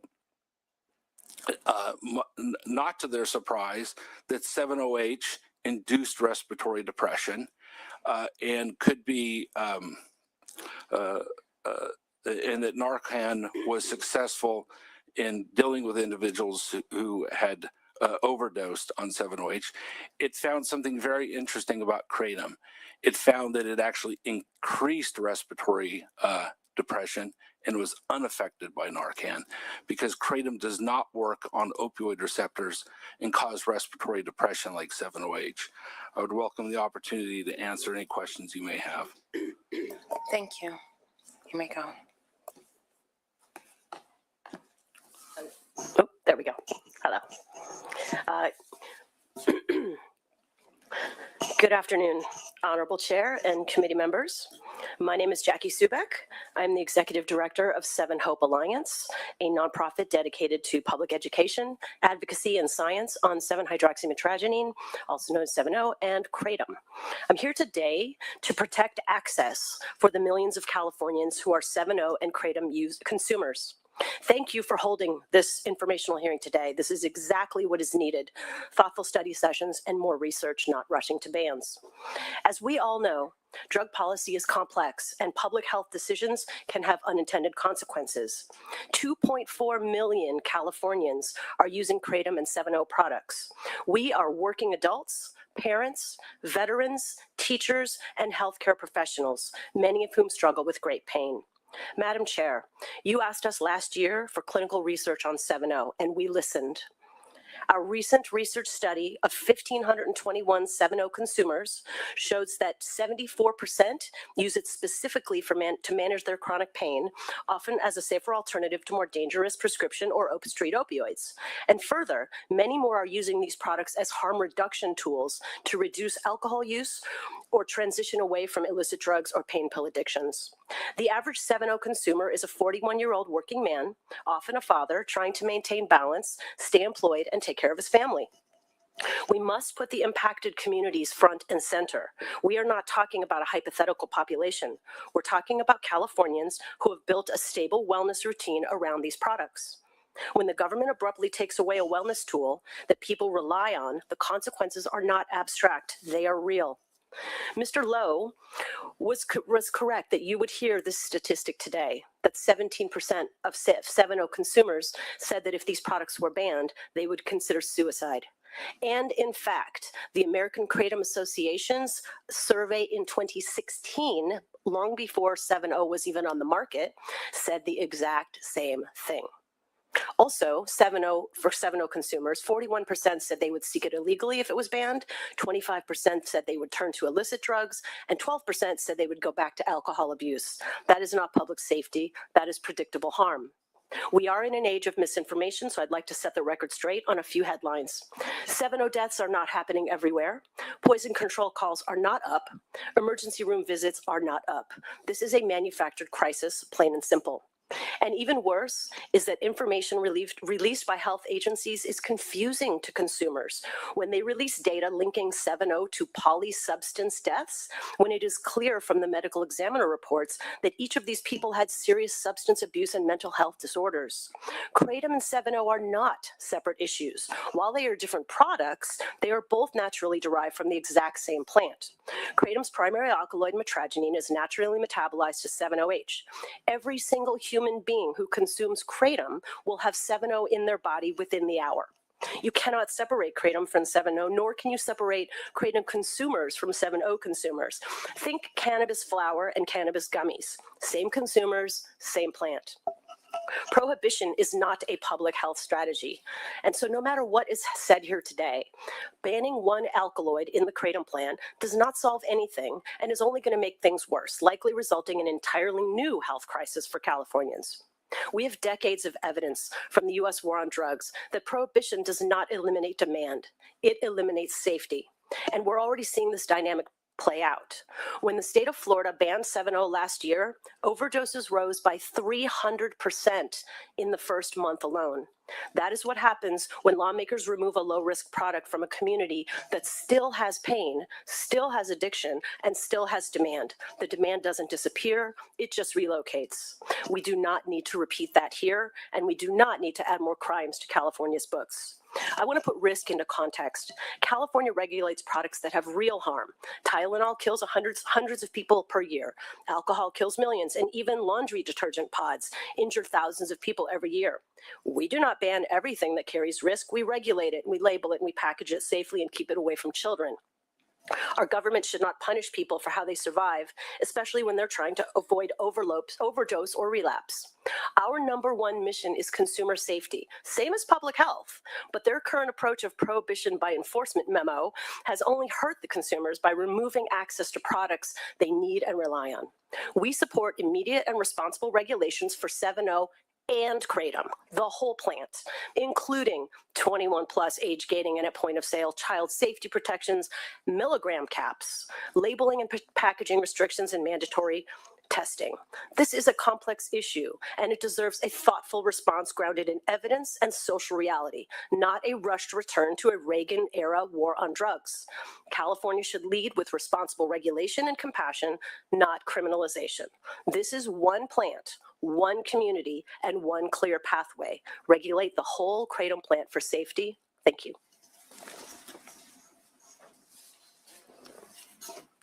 Well, thank you, Chair Dr. Weber-Pearson and members of the Senate Health Committee. My name is Dr. Michelle Ross. I'm an addiction scientist and court-qualified expert on Kratom and 7-OH. I'm the principal scientist at Infuse Partners, author of the book Kratom as Medicine, and I also advise the nonprofit 7 Hope Alliance. 5 minutes is not long enough to discuss the science and potential of the Kratom alkaloid 7-OH, which is an analgesic, anti-inflammatory, and antioxidant compound that even has therapeutic activity against HER2-positive breast cancer. As a plant-derived partial opioid agonist, 7-OH is safer than other full opioid agonists, not more dangerous.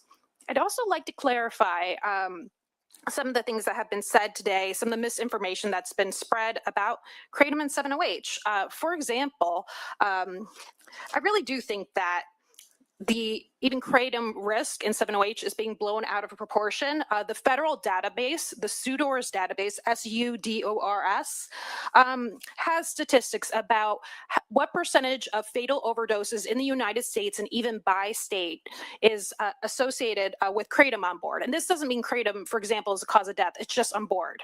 Every year, 2020, 21, 22, 23, and 24, only 2% of fatal overdoses those descendants had Kratom and very clearly here mitragynine in their system.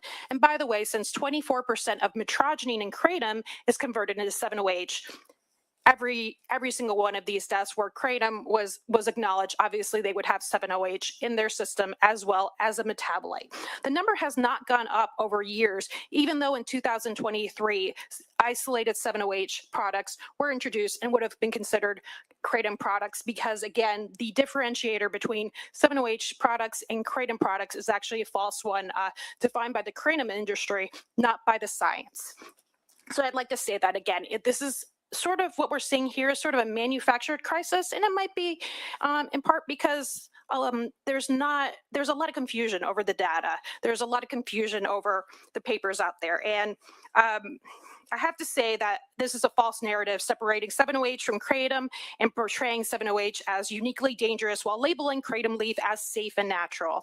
The background analysis and even the expert materials cited in this debate rely on falsified research that has required publication corrections, and this is rare, by the way, publication corrections for failing to meet editorial standards. So things like lying about how potent 7-OH is compared to morphine. One of the things that you'll hear that is 13 times more potent than morphine, or that it binds to the opioid receptor more strongly than morphine, or that even most of the products in the market are sublingual, or they bypass first pass metabolism, they go straight, into the bloodstream. These are all falsehoods that have actually been corrected in the scientific literature by addiction experts. So it's not just me, or it's not like industry experts. These are independent addiction experts that are going, the publications are wrong. There's something here.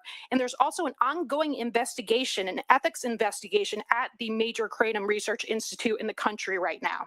Taken together, this reflects a troubling pattern of scientific distortion in the 7-OH and Kratom literature.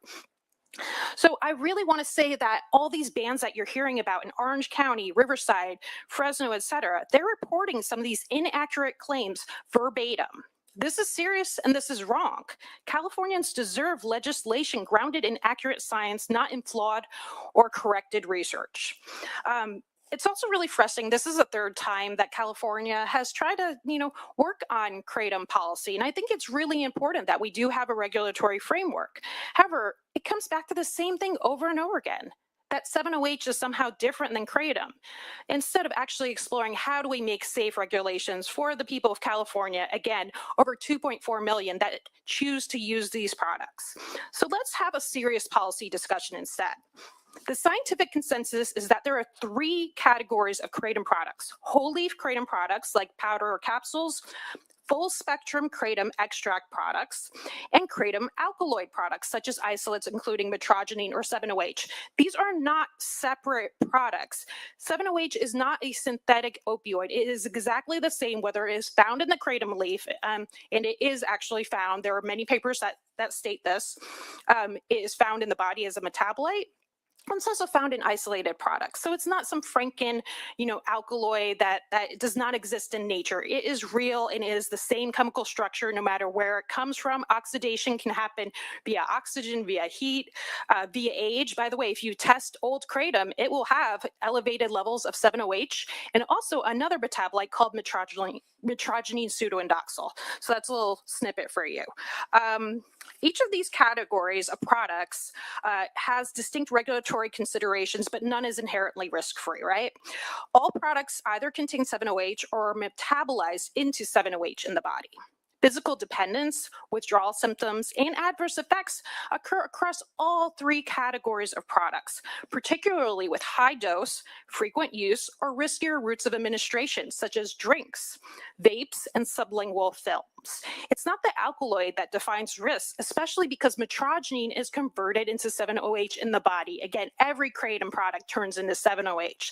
So if you're trying to protect Californians by just banning 7-OH or capping products off at 2%, it really doesn't prevent them from exposure. And in fact, again, if there's all these Californians that have already been taking it, millions of Americans taking kratom products that convert into 7-OH in the body, if you think that 7-OH is the problem, you would have seen deaths, overdoses, and ER crisis long before now. I really hope you take this into account and think, what is causing this narrative? And more facts about 7-OH, while it's important for pain relief, it has poor bioavailability. So if you take an oral tablet, only about 2.5% of that 7-OH actually gets into the body to be used.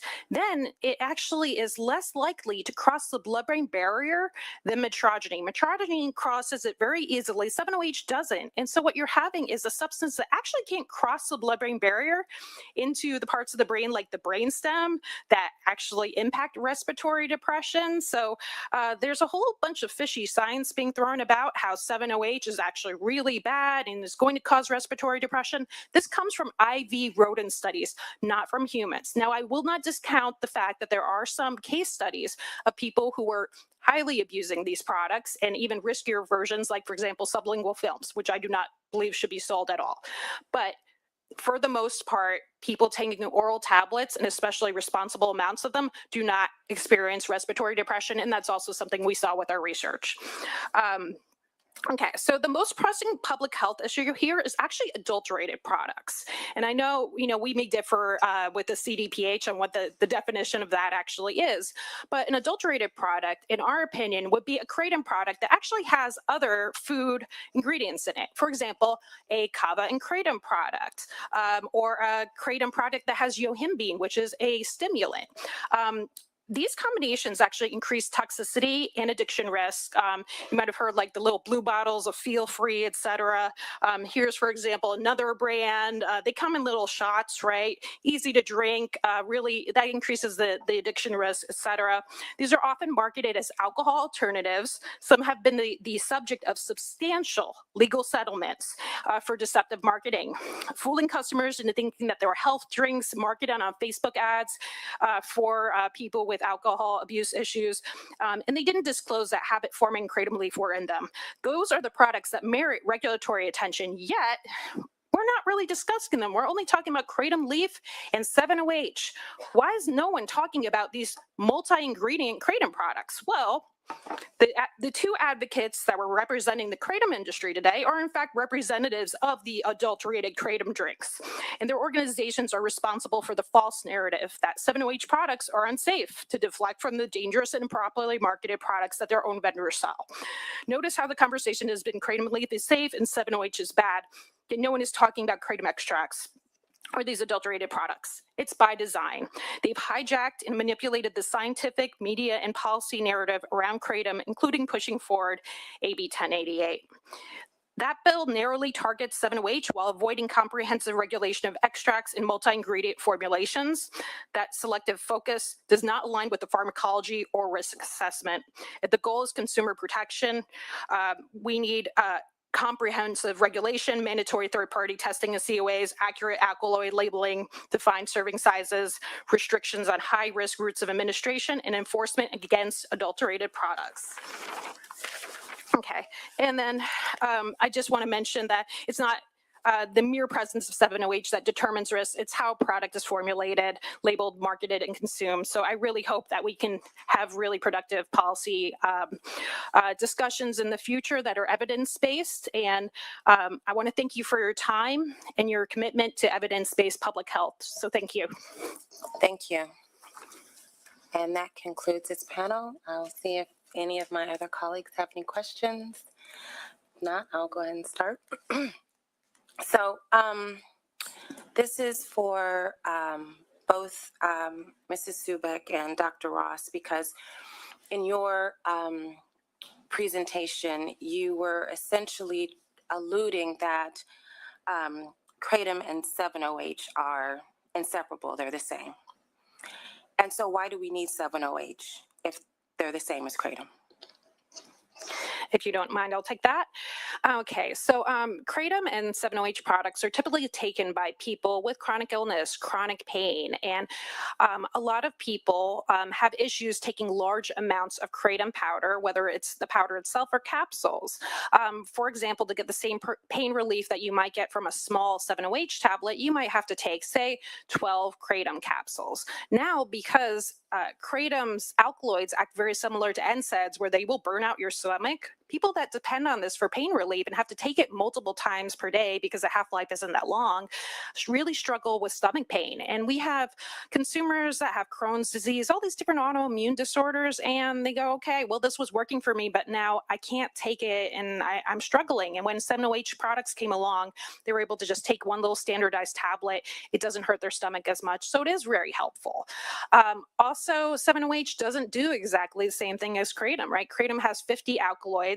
It's sort of messy. It's sort of like how CBD activates all these different receptors. 7-OH is very specific. And if you just need the pain relief and you don't need, say, the serotonin activation, the dopamine activation, all these other things, it really is more helpful for people that need that very specific outcome. Kratom, some people really like Kratom and that works for them. Some people really prefer 7-OH, and we really believe that there should be innovation in this market rather than restrictions not based on science. Thank you. So essentially what I'm hearing is that 7-OH is more potent, because essentially you just said that you'd need to take more Kratom to get the same effect as 7-OH. And so there is a difference. They're not the same. And so I wanted to make that clear. The other question that I had for you, Dr. Ross, you spoke about, I believe, some like nationwide autopsy reports from different labs and things like that. How many of those labs actually had the capacity and the forethought to actually test for 7-OH? Because one of the things that we've been hearing is that most labs don't. Here in California, LA County just started. So how many of those labs and those studies actually had the capacity and the foresight to test? Okay, so I would say that I can't tell you how the exact number of that. What I can tell you is that many of them have been testing for mitragynine for over 5-6 years. And one example I'll actually give you is from Orange County. There's a publication that was published in 2023 that looked at mitragynine and its involvement in DUIs in California, specifically Orange County. And so they were testing for both mitragynine and even 7-OH back in 2018, 2019. So there have been municipalities that have been looking at this. And by the way, that data actually shows that Kratom is less than 0.2% of all DUIs. And really, it never is a cause of a DUI by itself. It's always with alcohol. And so it's just present. So just saying is like there are opportunities to test. And I do want to state too that I have reviewed every single one of the autopsy reports and the overdoses cases. It is disturbing to hear that they say that they can't quantify 7-OH, but then they say that the levels of the 7-OH were so high compared to the mitragynine, yet those were not publicly released. And we're hearing conflicting evidence. So I understand that it could be, the science around this is confusing. The equipment around this may not be available for everyone. I think it's hard. But in terms of knowing that 7-OH is a metabolite of kratom, if we know that mitragynine turns into 7-OH, I mean, do we really need to test for that, or do we need to acknowledge that any kratom consumption can lead to adverse risks because there is 7-OH involved as a metabolite, or whether it's present as a isolated product? And I want to say that 7-OH is not more potent necessarily, because I told you that there is a reduced bioavailability and ability for the 7-OH to cross the blood-brain barrier. There's other things that also contribute to 7-OH, but it is not necessarily more potent. If you are taking, say, a 20 milligram tablet and you're only 2.5% is bioavailable, right? You're not getting all of that into your system. It's not going into the brain where it's going to activate the pathways for respiratory depression or addiction. And by the way, 7-OH does not activate at all the beta-arrestin pathway that is associated with constipation, tolerance, or respiratory depression. And so that is very different than other opioids. So I think that there's still, I can't explain all the science, you know, in 5 minutes or even in these questions here. I mean, I would love to be able to answer as many questions as is needed here. I have many different documents, including an A-factor analysis as well, with some of the science showing why it shouldn't be scheduled. Yeah. But I think that there are risks, but it's not as potent, as dangerous, et cetera, as stated. And if anything, if 7-OH is dangerous, kratom is dangerous. I mean, in my humble opinion, I would say if you think that 7-OH products are so dangerous that they shouldn't be sold, then kratom products shouldn't be sold. Well, I'm not saying whether either one should be sold, but I don't think that there is a similarity based on the things that I've read, the things that we've heard today, the things that we've heard from providers who are actually on the ground seeing patients, taking care of patients, from our coroner's office who have seen an uptick in not only cases, but in deaths. So I wouldn't necessarily say that this is a manufactured crisis, which is something that I did hear both of you speak about. But I will go and ask a question right now of either Mr. Lowe or Mr. Bradshaw. If labs currently are unable, most labs are unable to test for a percentage of 7-OH, you know, if you take a kratom product, how would you propose that we allow for the continued sale of kratom, but we can't actually do widespread testing to ensure that there is no 7 or a higher dose of 7-OH in there? Quickly clarify your.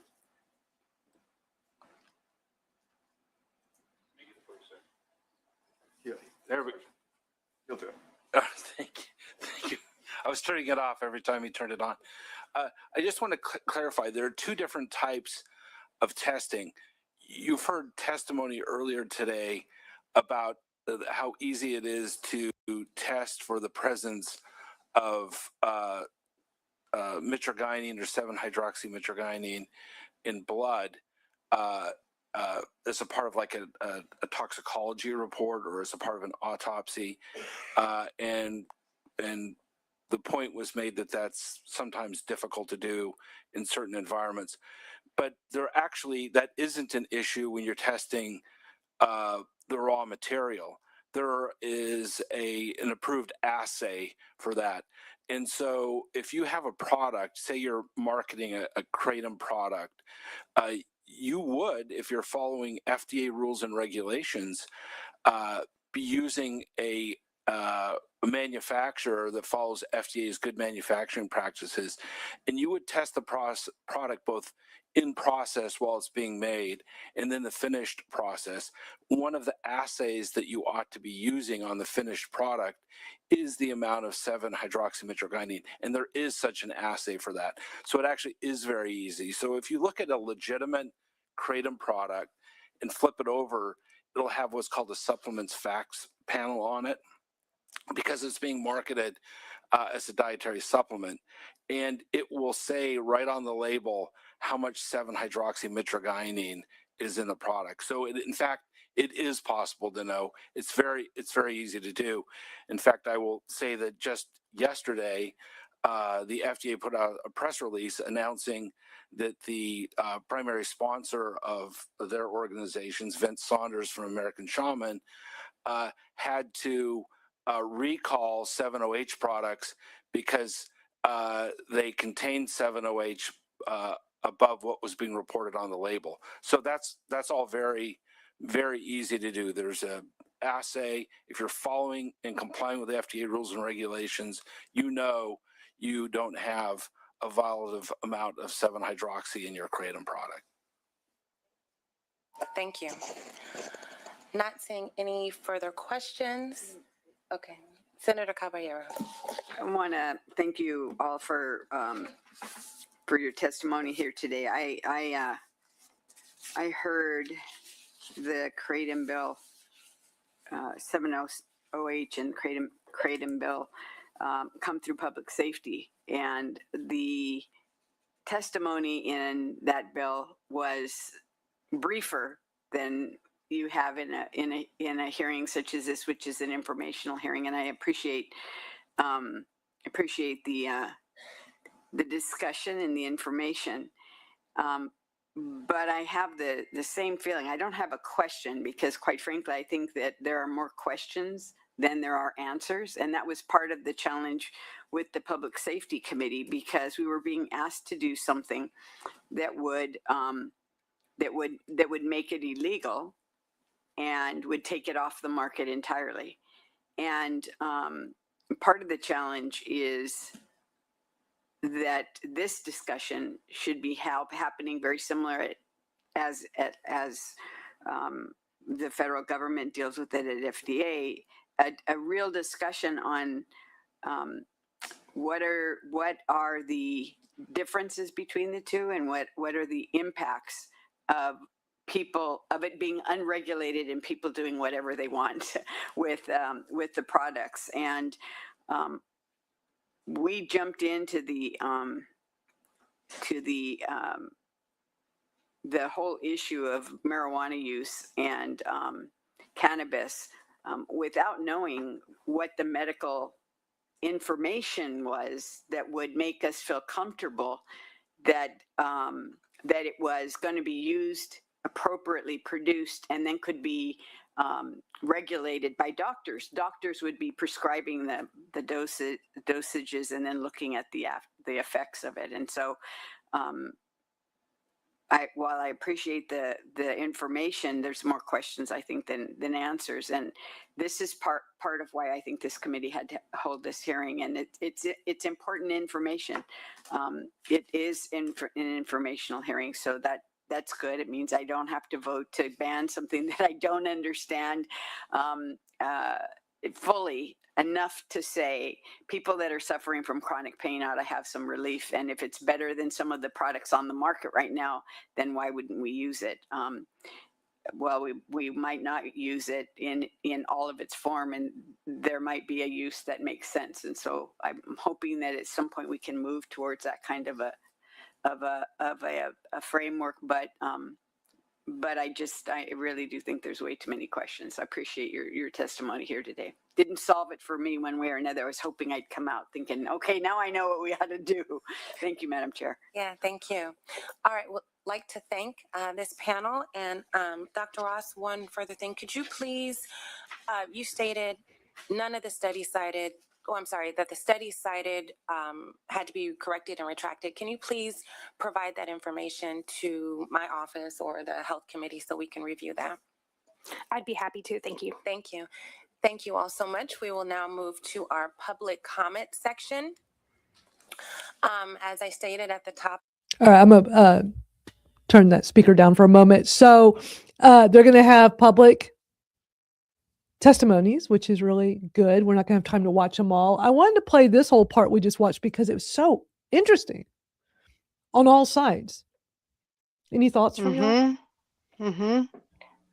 I agree. I loved hearing both sides and their testimonies. And I love that they were open to being educated up on the panel. Exactly. And I love that they're continuing the discussion. Yeah. That's what's most important. That, I think that's what I take away from this the most, is they are at least giving the appearance of being willing to be educated more, to learn more, to understand more, and that they have not yet made decisions that will be final. And that's going to go back into what we have all been saying, in our opinion, we feel is needed, more education. Mm-hmm. Right. It's refreshing to hear a legislator, you know, that one that was just on, make the comments like that. Like, I have more questions than answers. So many times over the years, we've watched these hearings live on this show. And most times those legislators don't know anything. One time one of them, while he was speaking, was Googling it, and he said, let me check the Google machine. Like, those were his words. Yeah. The Google machine. And they're so uninformed, and then they're making these decisions that affect people in their community. Yeah, and in the case of California, millions of people. You can't just rely on Google. Sorry. You can't just rely on any one thing. There has to be the back and forth, the discussion, the exchange of information. That's what helps us grow. I agree. I mean, I learned things from listening to this talk, and I'm not too proud to admit it. There were things I didn't know. So it was wonderful to listen to hear others' perspective. I agree. But that's the difference between being open to that perspective or that learning. And some people just don't want to, they don't want to learn, or they just want to stay on what somebody else has already told them and not, you know, so I appreciate that, because that's how I am. I mean, I always need to learn more. It was interesting, like hearing all these sides, and not to say one side is better than the other or more accurate than the other. There was a lot of information they put out, as all of these hearings should. These hearings for these legislators, so many times we've watched these where they just want everything sped up. They don't want to spend time on this. They want to move on and be done. I like how they're taking their time and asking. And I liked that this was an informational hearing, because even one of them said they were glad that they didn't have to vote today, because they could have potentially been voting prematurely. Yeah. They wouldn't have had all the information or facts or even possibilities. Well, and when you're making a decision that impacts people's lives, not just their freedom, not just the criminality, when it impacts people's lives, you have to be open to learning. And I'm going to give huge thanks to people like Twinkle and Dion that went there and, after those guys talked, stood up and gave their stories too, because these folks need to know you're taking on the responsibility of human life by your decisions. Absolutely.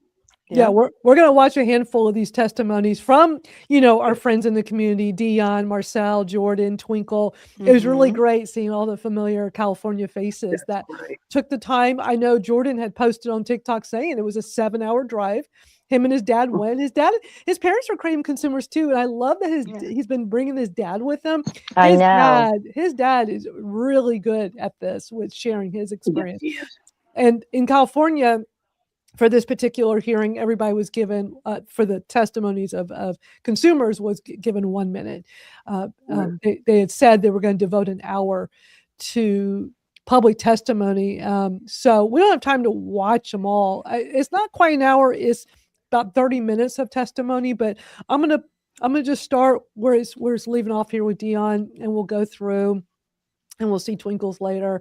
And then, I mean, because we're already at the 2-hour mark. So just a reminder, I'll have the link to this hearing for those that want to watch this and see the parts you didn't see here, or if anybody got here late. I'll have it in the YouTube description on this video. This video, I know we're also on X, so for those watching on X, come over to YouTube to Kr8tom Real Talk. And in the description for this video, it'll be up there. It'll be in there a little later. The Facebook video from Nassau County, New York, where we watched earlier, and then this particular video. Usually we watch so many videos, but today, sometimes it's like, I was watching a lot of this California hearing last night, and I'm like, wow, some really interesting stuff to talk about and get everybody's perspective. So, but yeah, let's watch advocates speak. This is exciting. And just a reminder to all of our everyday Kratom consumers that are here with us, you can go do this in your community. When these hearings come up, go in person. These people are California residents. They make the biggest impact because this particular hearing affects their community. And they're going to be listened to way more than anyone else. So it's very important. My name is Dion Evans, and in 2016, with the opioid crisis, all opioids were discontinued for people with chronic pain. I'm a terminal patient, and I have the most painful condition known to humans. I have full body CRPS. After the opioid crisis and the opioids were removed, I was less than a half an hour away from taking my own life because I couldn't do it anymore. And that's when I found Kratom. Before Kratom, I was bedridden and I couldn't do anything for myself. I still have a care provider who helps me do everything. But if it weren't for Kratom, I would not be able to be here and testify as to what it's done for me. It's enabled me to be able to get out of my bed and get here and talk. And it's also, as of November 25th, I became a great grandma. I never would have been able to do that if it weren't for Kratom. Thank you.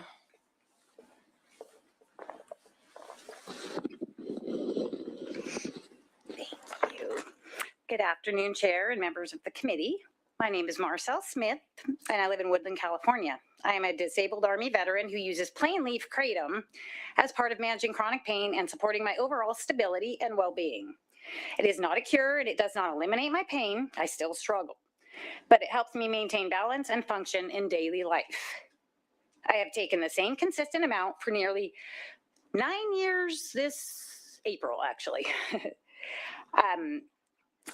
Let me see. My routine lab work, including liver function tests, has remained normal, and I have not experienced adverse health issues.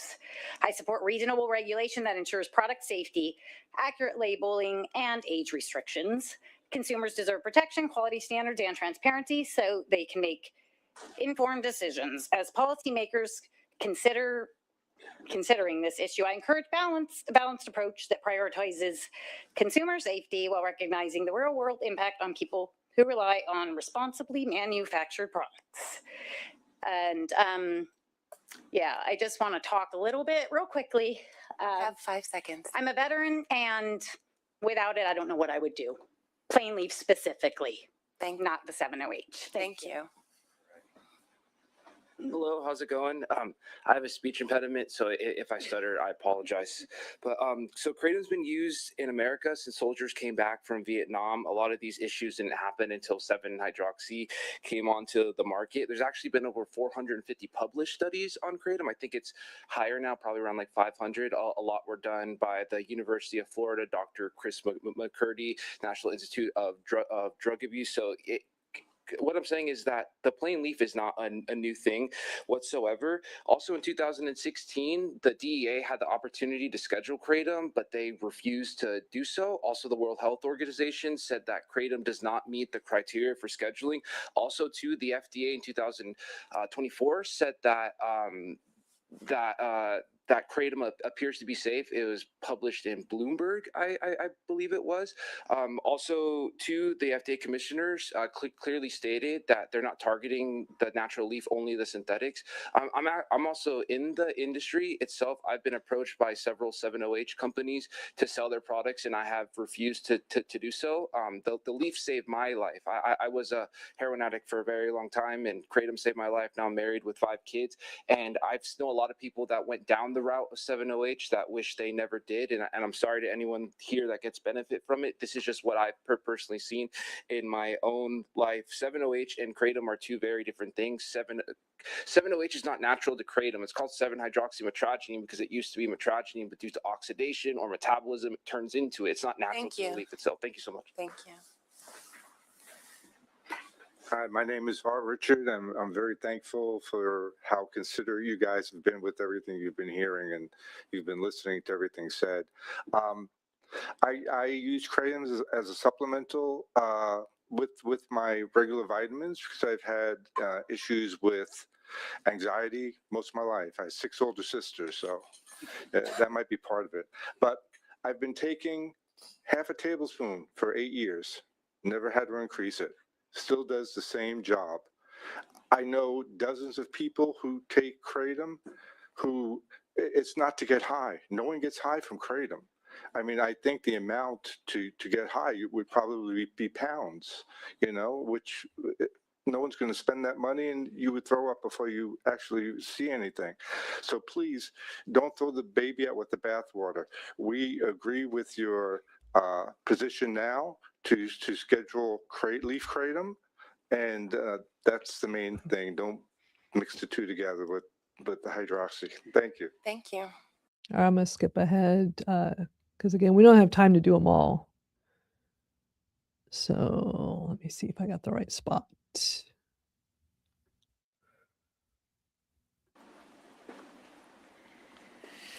Good morning, Madam Chair and members. My name is Twinkle Van Fleet. I'm from Sacramento, California, currently living in Fairfield. I'm a healthcare advocate and I represent thousands of abandoned pain patients with limited access to care or with barriers to accessing any care at all. And I do utilize both Kr8tom and 7-OH. I am an abandoned pain patient. 2016, I've been on my own ever since. I started utilizing 7-OH about 1.5 years ago. This last year has been the most amazing year, even though I'm limited. I've lived also with complex regional pain syndrome for 25 years. It is considered one of the worst pain ever known to man and medicine. It is nicknamed the suicide disease. I am, in fact, a suicide survivor. Please consider regulation of all products instead of prohibition. My grandbabies rely on you. I thank you for your time and consideration. Thank you. Thank you. Great job, Twinkle. That was such a great job. We know that's Thank not you. easy to do, to get up Yeah. in front of people and do that. So you did great.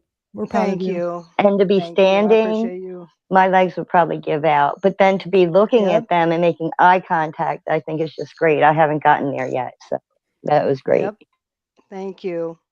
Yeah, very proud of you for getting out and speaking out. you. It doesn't matter what somebody's opinion or their personal experience is, getting out and doing this. They need to. I mean, did any non-Kr8tom consumers come speak out? It was just all Kr8tom and 7-O consumers, right? At the end there, where they There did the was public a few, from the public. Yeah, there was a few that were against them, I think. And then there was a But those were the few that experts, were right? for, I can't recall. I didn't watch all the I think there testimonies, was but there was a few that was against, There that were, was okay. anti. There was a Anti-everything? couple of them. Anti-everything? And one or the other or both. Yeah, I think in the beginning I remember the presenters, but I don't remember anybody getting up and standing like you did and all the pro Kr8tom people did, like coming up and talking. I just remember the presenters up there. Yeah. And I'm just going to play the closing. It's only like a couple of minutes long and then we'll be done. But yeah, this is just very informative, educational. So let's wrap up to see how they end. So there are some more testimonies, but because we've been here for over 2 hours, we're going to wrap up. And I believe my fellow colleagues who were here and those who are watching also learned as well. Want to thank the staff for working on creating this panel and making sure that when we do hear the bill from Assemblymember Baines and any others that may come forward in the future, that we are as knowledgeable about this issue as possible. Understanding that, yes, this is an emerging field, that there are people who are still looking into this, still doing research. And so even though we don't want to just do something quickly, we also don't want to continue seeing overdoses and deaths. And we do not want to move at a snail's pace while we wait for the research to definitively say one way or the other, because one of the things that we have learned is that even when we have all of the research in the world, you can still have one or two people question that research. I think we're seeing that now with vaccine efficacy.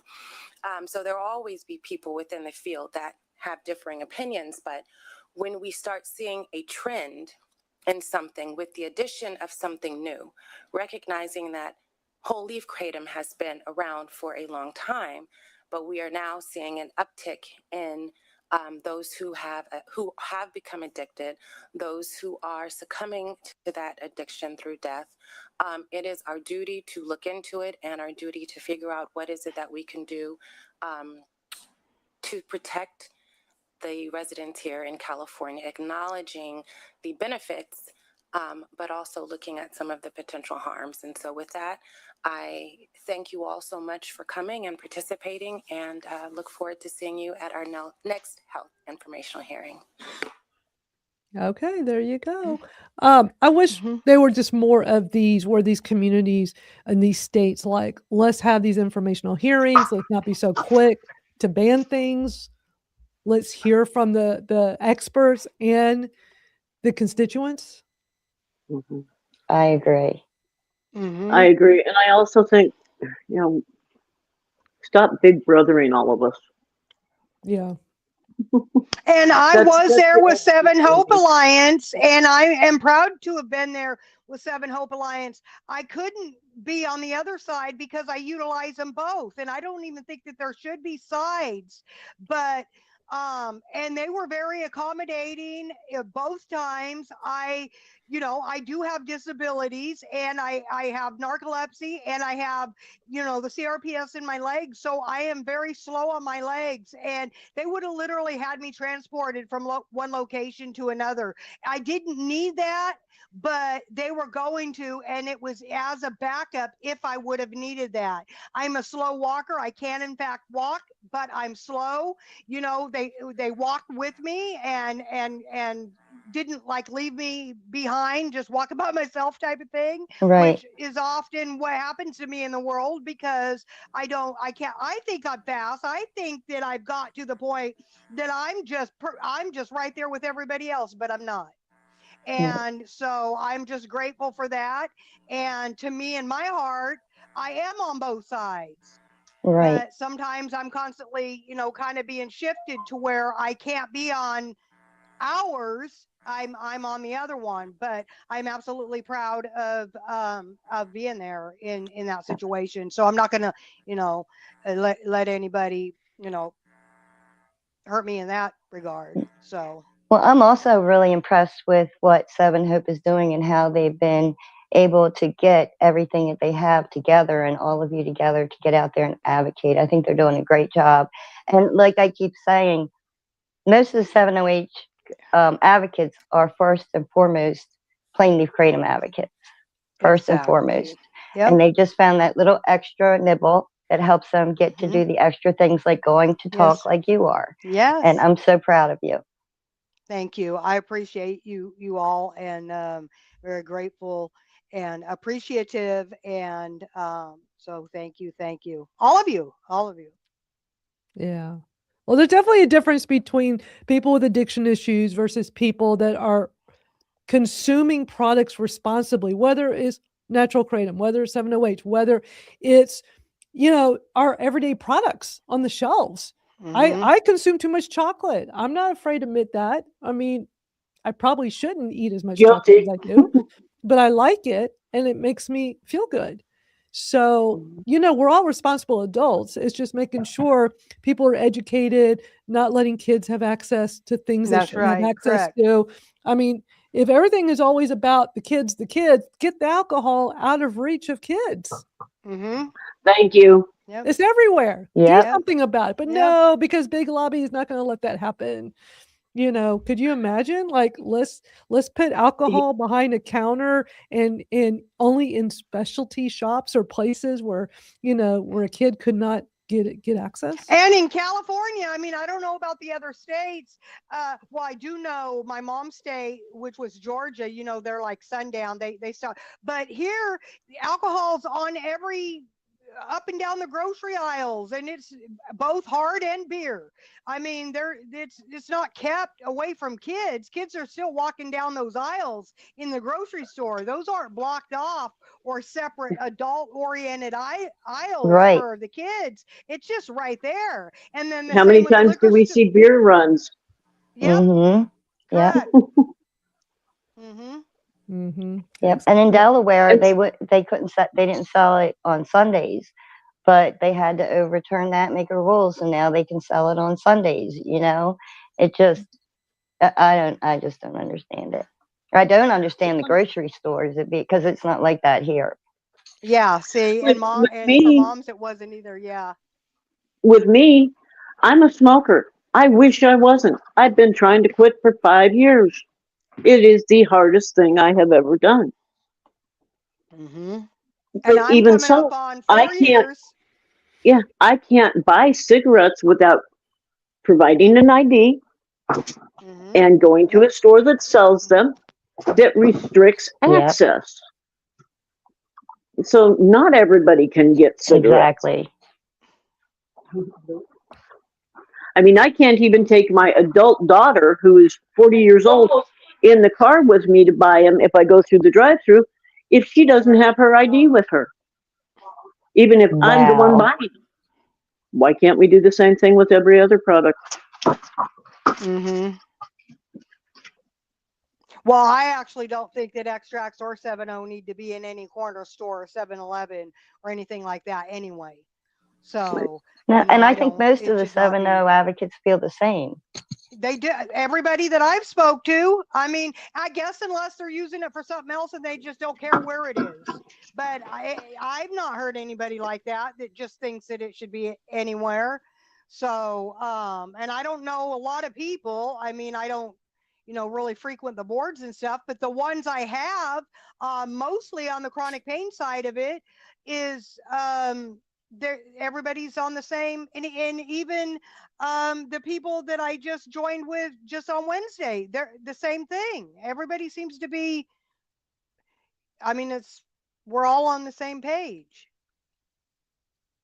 So yeah. Oh, I don't know, you guys. Responsible, self-reliant, self-respect of consumption of products. That's right. And facts I've over known fear, some people education. they used to overtake the 5-hour energies.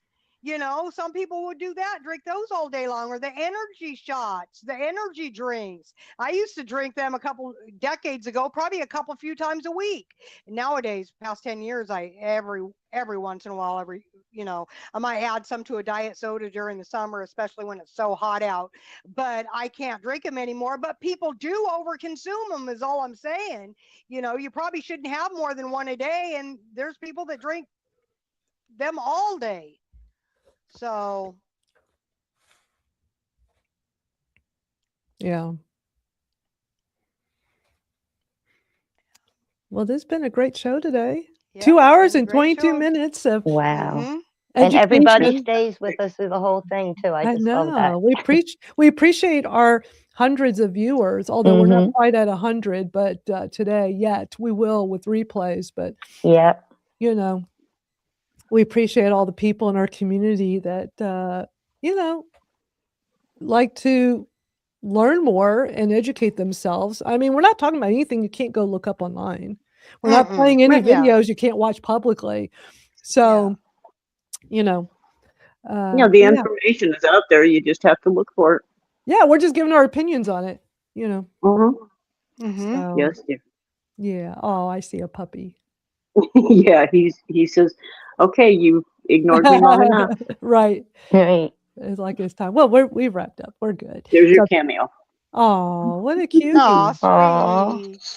Okay, no licking. Precious. But thank you to everybody. Thanks to our panelists. It was great having Tracy Hudson at the beginning. Yep. Yeah, our special guest Tracy Hudson. That was awesome. Now I can take my things off. Yeah. And thank you for allowing us to be here, Madeline. It's amazing, and we appreciate it very much. I'm here to have a platform where people can share their thoughts, share their opinions, not to be attacked. And if somebody watches something that they don't agree with, send me a message. Point to the timestamp of what part did you not, if you're vague about it, I don't know what you're talking about. But, just email back and say, Madeline, okay, on the timestamp at this part, I don't agree with this. And here's my thought. Like, okay, let's talk about it. But, Exactly. We can Again, discuss it. it all boils back to it's an opinion. It's our thoughts. We don't have, it's not a question of right or wrong. It's a question of how we feel and think and view something. And sometimes it's just perspective. Well, a couple months ago, there was somebody that was bothered by one of our episode, and I went back and I watched the whole thing. Like, I wasn't seeing it. I thought, did I say something? And I can't remember what it was in regard. It was some on X, and I went back and there was nothing there. So I think sometimes it's possible to read into things that aren't there, or you catch something maybe that I mean, I don't know. I don't know. But I think that very much can happen because I've done it myself over the years with various different topics or situations or something, so I mean, that can be possible too. Well, what I can tell y'all from my 30 years of bringing together people in online communities, something I learned in the 90s, you can't make everybody happy. And I'm not here to make everybody happy. I'm here to provide a platform. I'm here to provide a platform so that people in our for this particular community, for our Kr8tom, our everyday Kr8tom consumers that, want to feel heard. And that's why we got the live chat. Come in the live chat and chat with us. And we have, everybody share. And we've had people, sharing their strong opinions about negatively towards 7OH. That's totally fine. You got people talking positively about natural Kr8. We're just very mixed. It's very mixed. And it should be that way. I mean, I think it should be that way. It's enlightened conversation and discussion. Yeah. Yeah. We're not trying to it doesn't have to be anyone's right or wrong. Not trying to turn anybody's opinions or anything. We're just coming together to share our own and to really stomp out all that misinformation in the media. I just can't get over how many of these news stories that come out every single day across the country.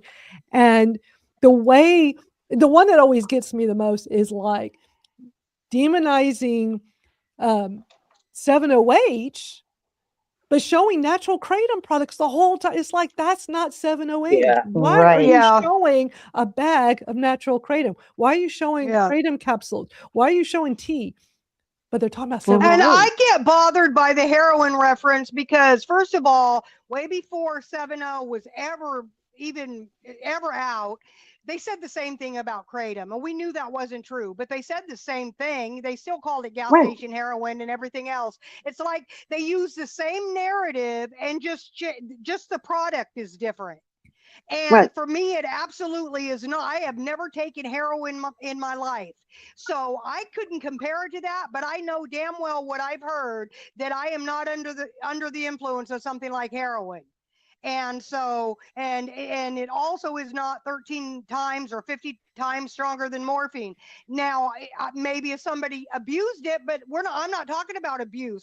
You're taking it in a fairly low dose. Even people that take more than me, I have never seen one of them, nodding out to where they're not. No, so I don't, but they've also said that about Kr8tom, and now they're saying it about this. So it, I don't know.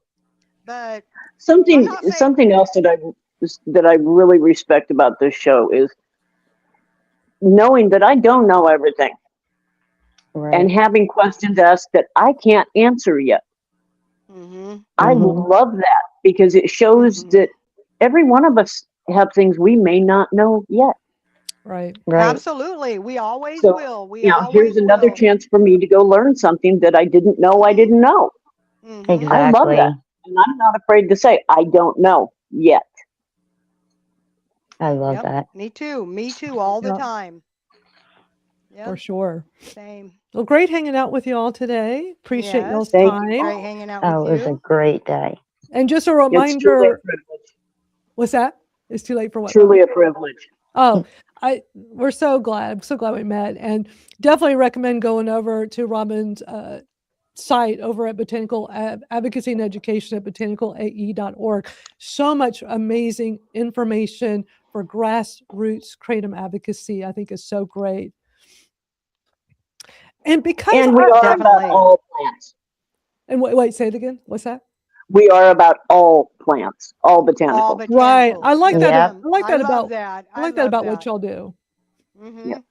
And go to the American Kratom Association, americankratom.org, and Global Kratom Coalition, globalkratomcoalition.org. Go get educated. Go sign up for newsletters. Stay informed. We're not knocking anybody here. We're trying to make sure everybody is informed and educated. And like, I'm sure there are people right now that are not on the AKA's email list. Go sign up so you're being informed of all the different ban hearings. Yep. It's a great resource for that. Sign up for, I mean, Robin's side, all you have to do is just, sign up for, are y'all doing emails yet, Robin? Or do y'all plan to do like any kind of? We're doing volunteer signups, but we aren't really doing emails per se. I mean, for now, it's just a great resource of information. Like I go check it every day because there's just so much when you go to botanicalae.org, that one page I'll have of just the continuous running of all the states and what's happening is so invaluable. And I've been wondering why there hasn't been anything out there like that. I love that I can just go there and take a look and see what's happening where. It's amazing. I love it. Well, and now we're starting to add into the drop-down menu each state as well, so that we can put more in-depth information than what we can put under that one page, because we don't want to overwhelm our website. So if you don't see it on that too many advocates, not enough actions, click on the link for your whatever state you're curious about, and there will be further follow-up information. It's a lot of info. Are y'all updating this daily? Yes. Right now, it's kind of putting out fires. We're putting up the most immediate ones, trying to keep people updated on what's coming within the next few days, because it's a lot of information to dig. It's a lot of stuff just on this page alone. I can't believe I'm still scrolling. There's so much for y'all to look at here. And this is why right now, more than ever, we need consumers advocating, because kratom is seriously under attack all over the country. Scary.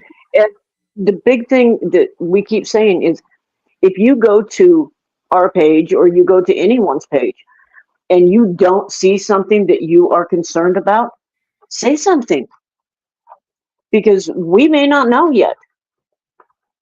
So if you hear of a news article in your town, let us know. If you hear of a potential ban hearing in your community, let us know, because we can only do so much without people helping with input of data. Yeah, it's a collective effort, Definitely. the things y'all are doing, the things the other groups are doing, and all that we can do to, to just all be working to keep kratom safe and legal, which is all we want. Yeah. So now more than ever.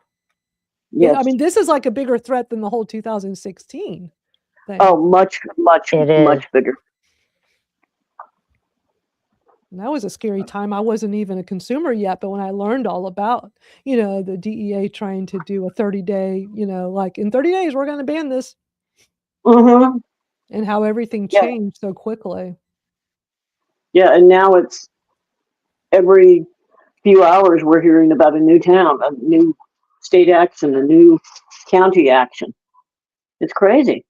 It is. Extreme, thank you for your awesome comments. Says I can watch this all day. Oh, that's great.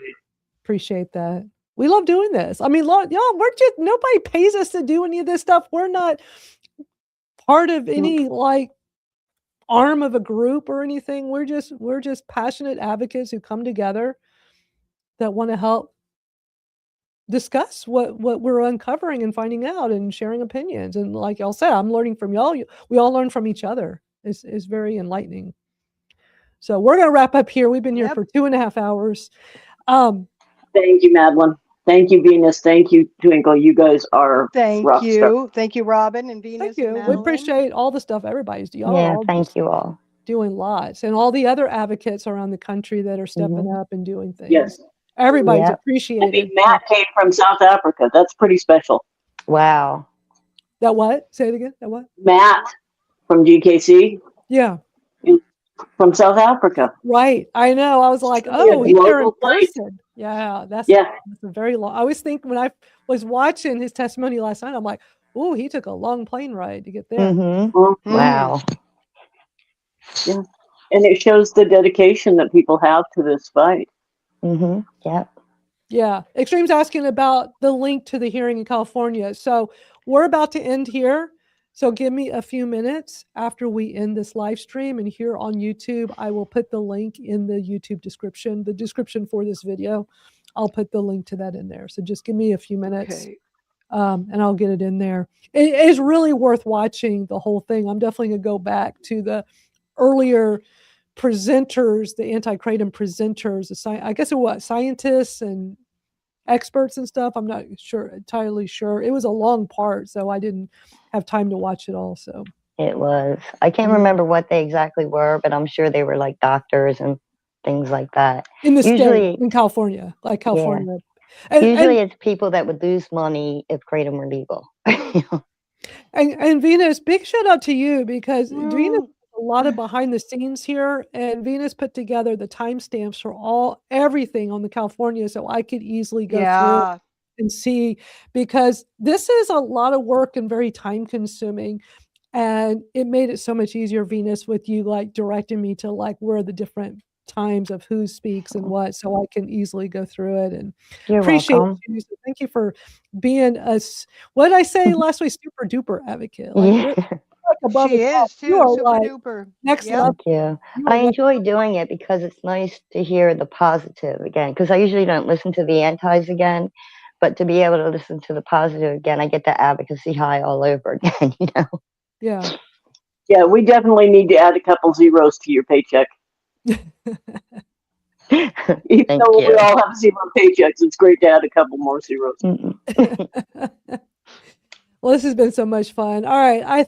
I think today we're going to close out with Living the Kratom Life. Such a good song. Oh, we haven't heard that for a while. I play this song all the time. Well, I've been putting it into the rotation more recently, but I really missed it. I think we used to always close with this song for a really long time. Then we found that You Can't Ban My Roots, which is more like an anthem, and we played that for a long time. Now I'm just kind of going back to rotating them, and I feel like, we need to remind everybody we're living the Kratom life. So we will see y'all next Saturday right here, same time. We're usually here for a few hours, sometimes more. A lot of times it's more, because there's always just so much to talk about. And it's great seeing people live in the comments and sharing their input of what they're watching on the screen. We appreciate everybody. Definitely. All righty. See Thank you, everybody. Have a good weekend. See you tomorrow at 3 p.m. at school for the group. That's right. Come join us. Yes, we will. Come join us. KratomRealTalk.com. See you later.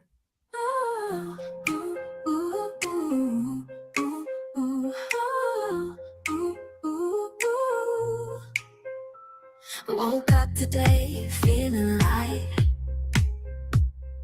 Grab my blend, ready for flight.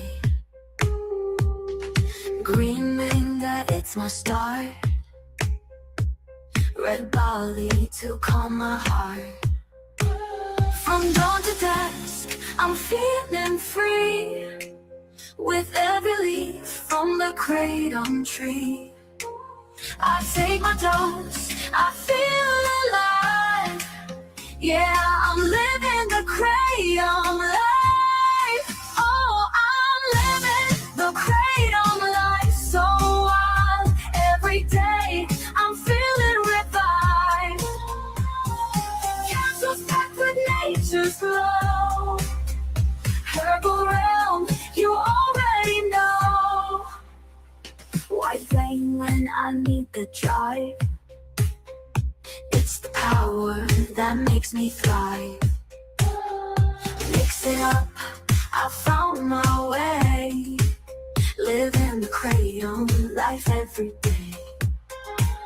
From dawn to dusk, I'm feeling free. With every leaf from the Kr8tom tree, I take my dose, I feel alive. Yeah, I'm living the Kr8tom life. Oh, I'm living the Kr8tom life. So wild, every day I'm feeling revived. Capsules packed with nature's glow. Herbal realm, you already know. You already know.